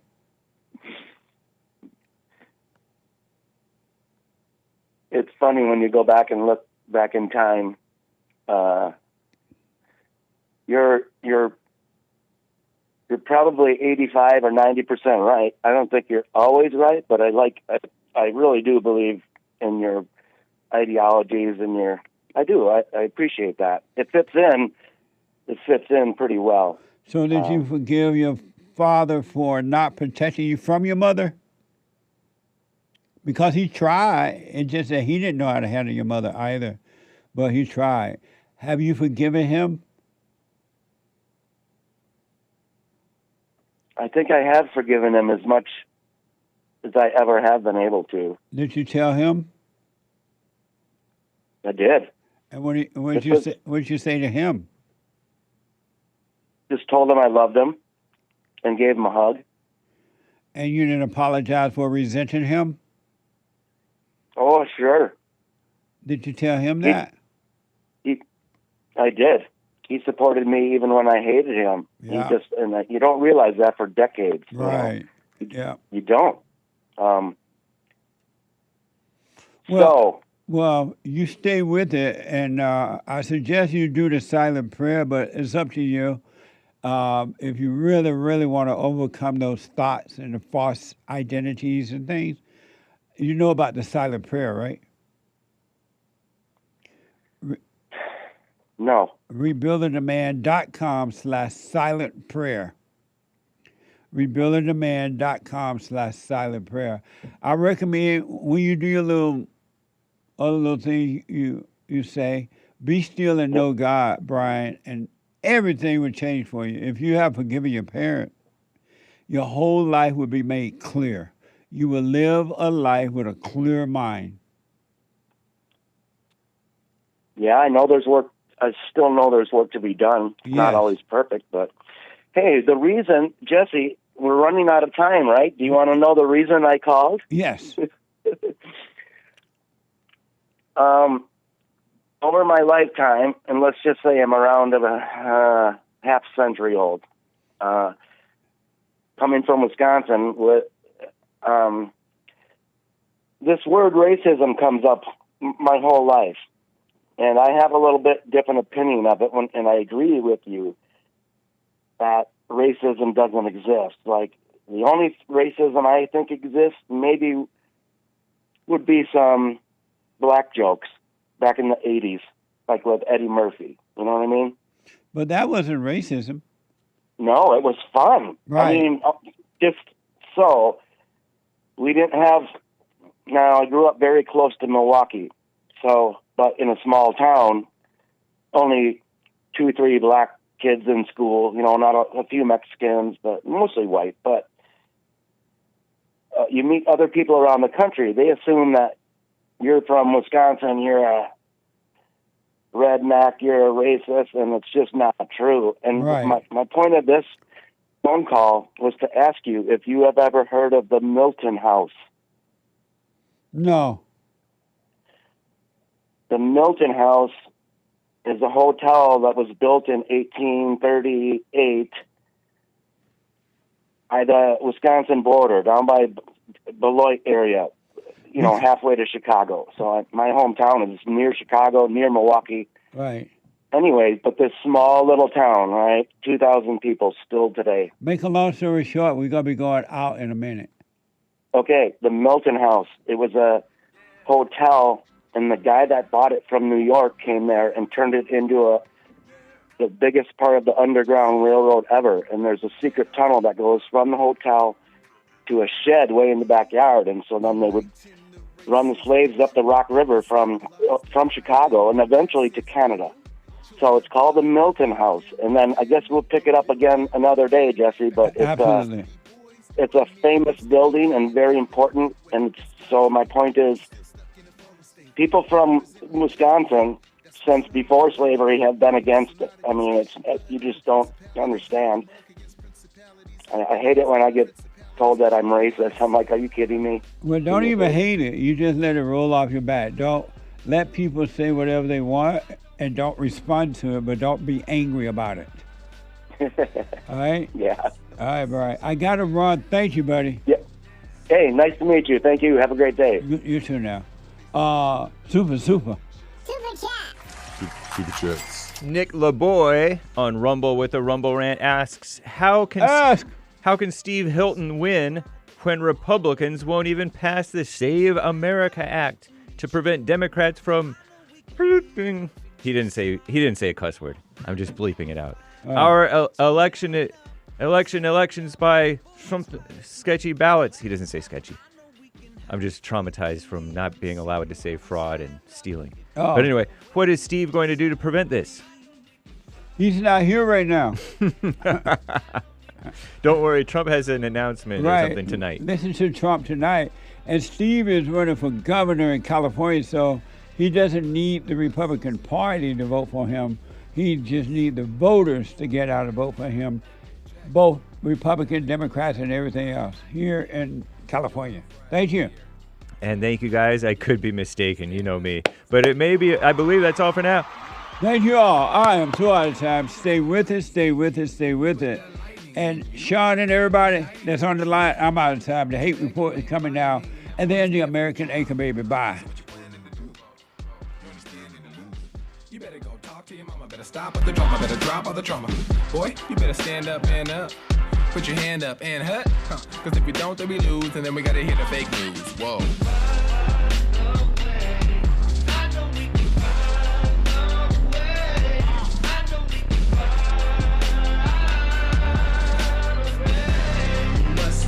So you can something went wrong, but face the truth about yourself and just seek first God's kingdom, cause you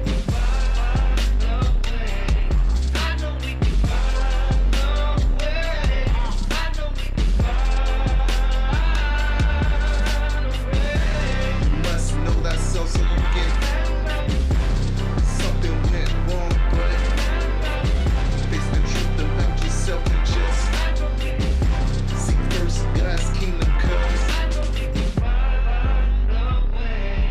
I know we can find a way.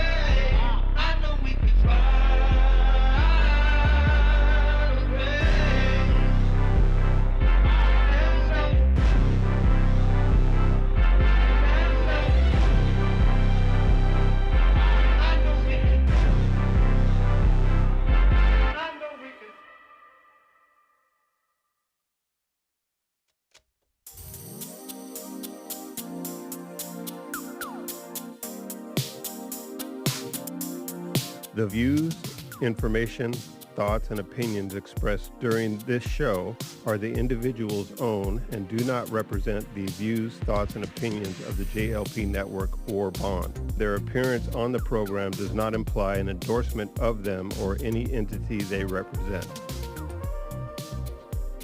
The material and information presented here is for general information purposes only.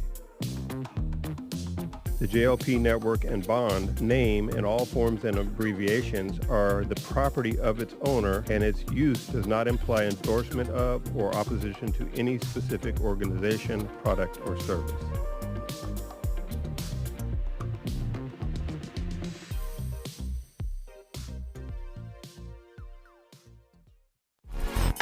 So, here's what I recommend. I invite you to download my silent prayer. I know some people have called in and they wonder if the silent prayer is working. And I just want to take a second and to tell them that it works. You just have to stick with it. Yeah. That's the first thing I started doing before I even forgave my parents. And I was so depressed and suicidal at some times that I just would have to stop in the middle of my job or whatever I was doing and go into the silent prayer. And it really does help. Like, I don't have those anymore. Amazing. You haven't seen anything yet. Doubt every thought. Bring every thought into captivity. Just let them all pass. Don't judge them. You haven't seen anything. It gets better and better and better and easier. So my gift to you, no charge, at rebuildingtheman.com/church.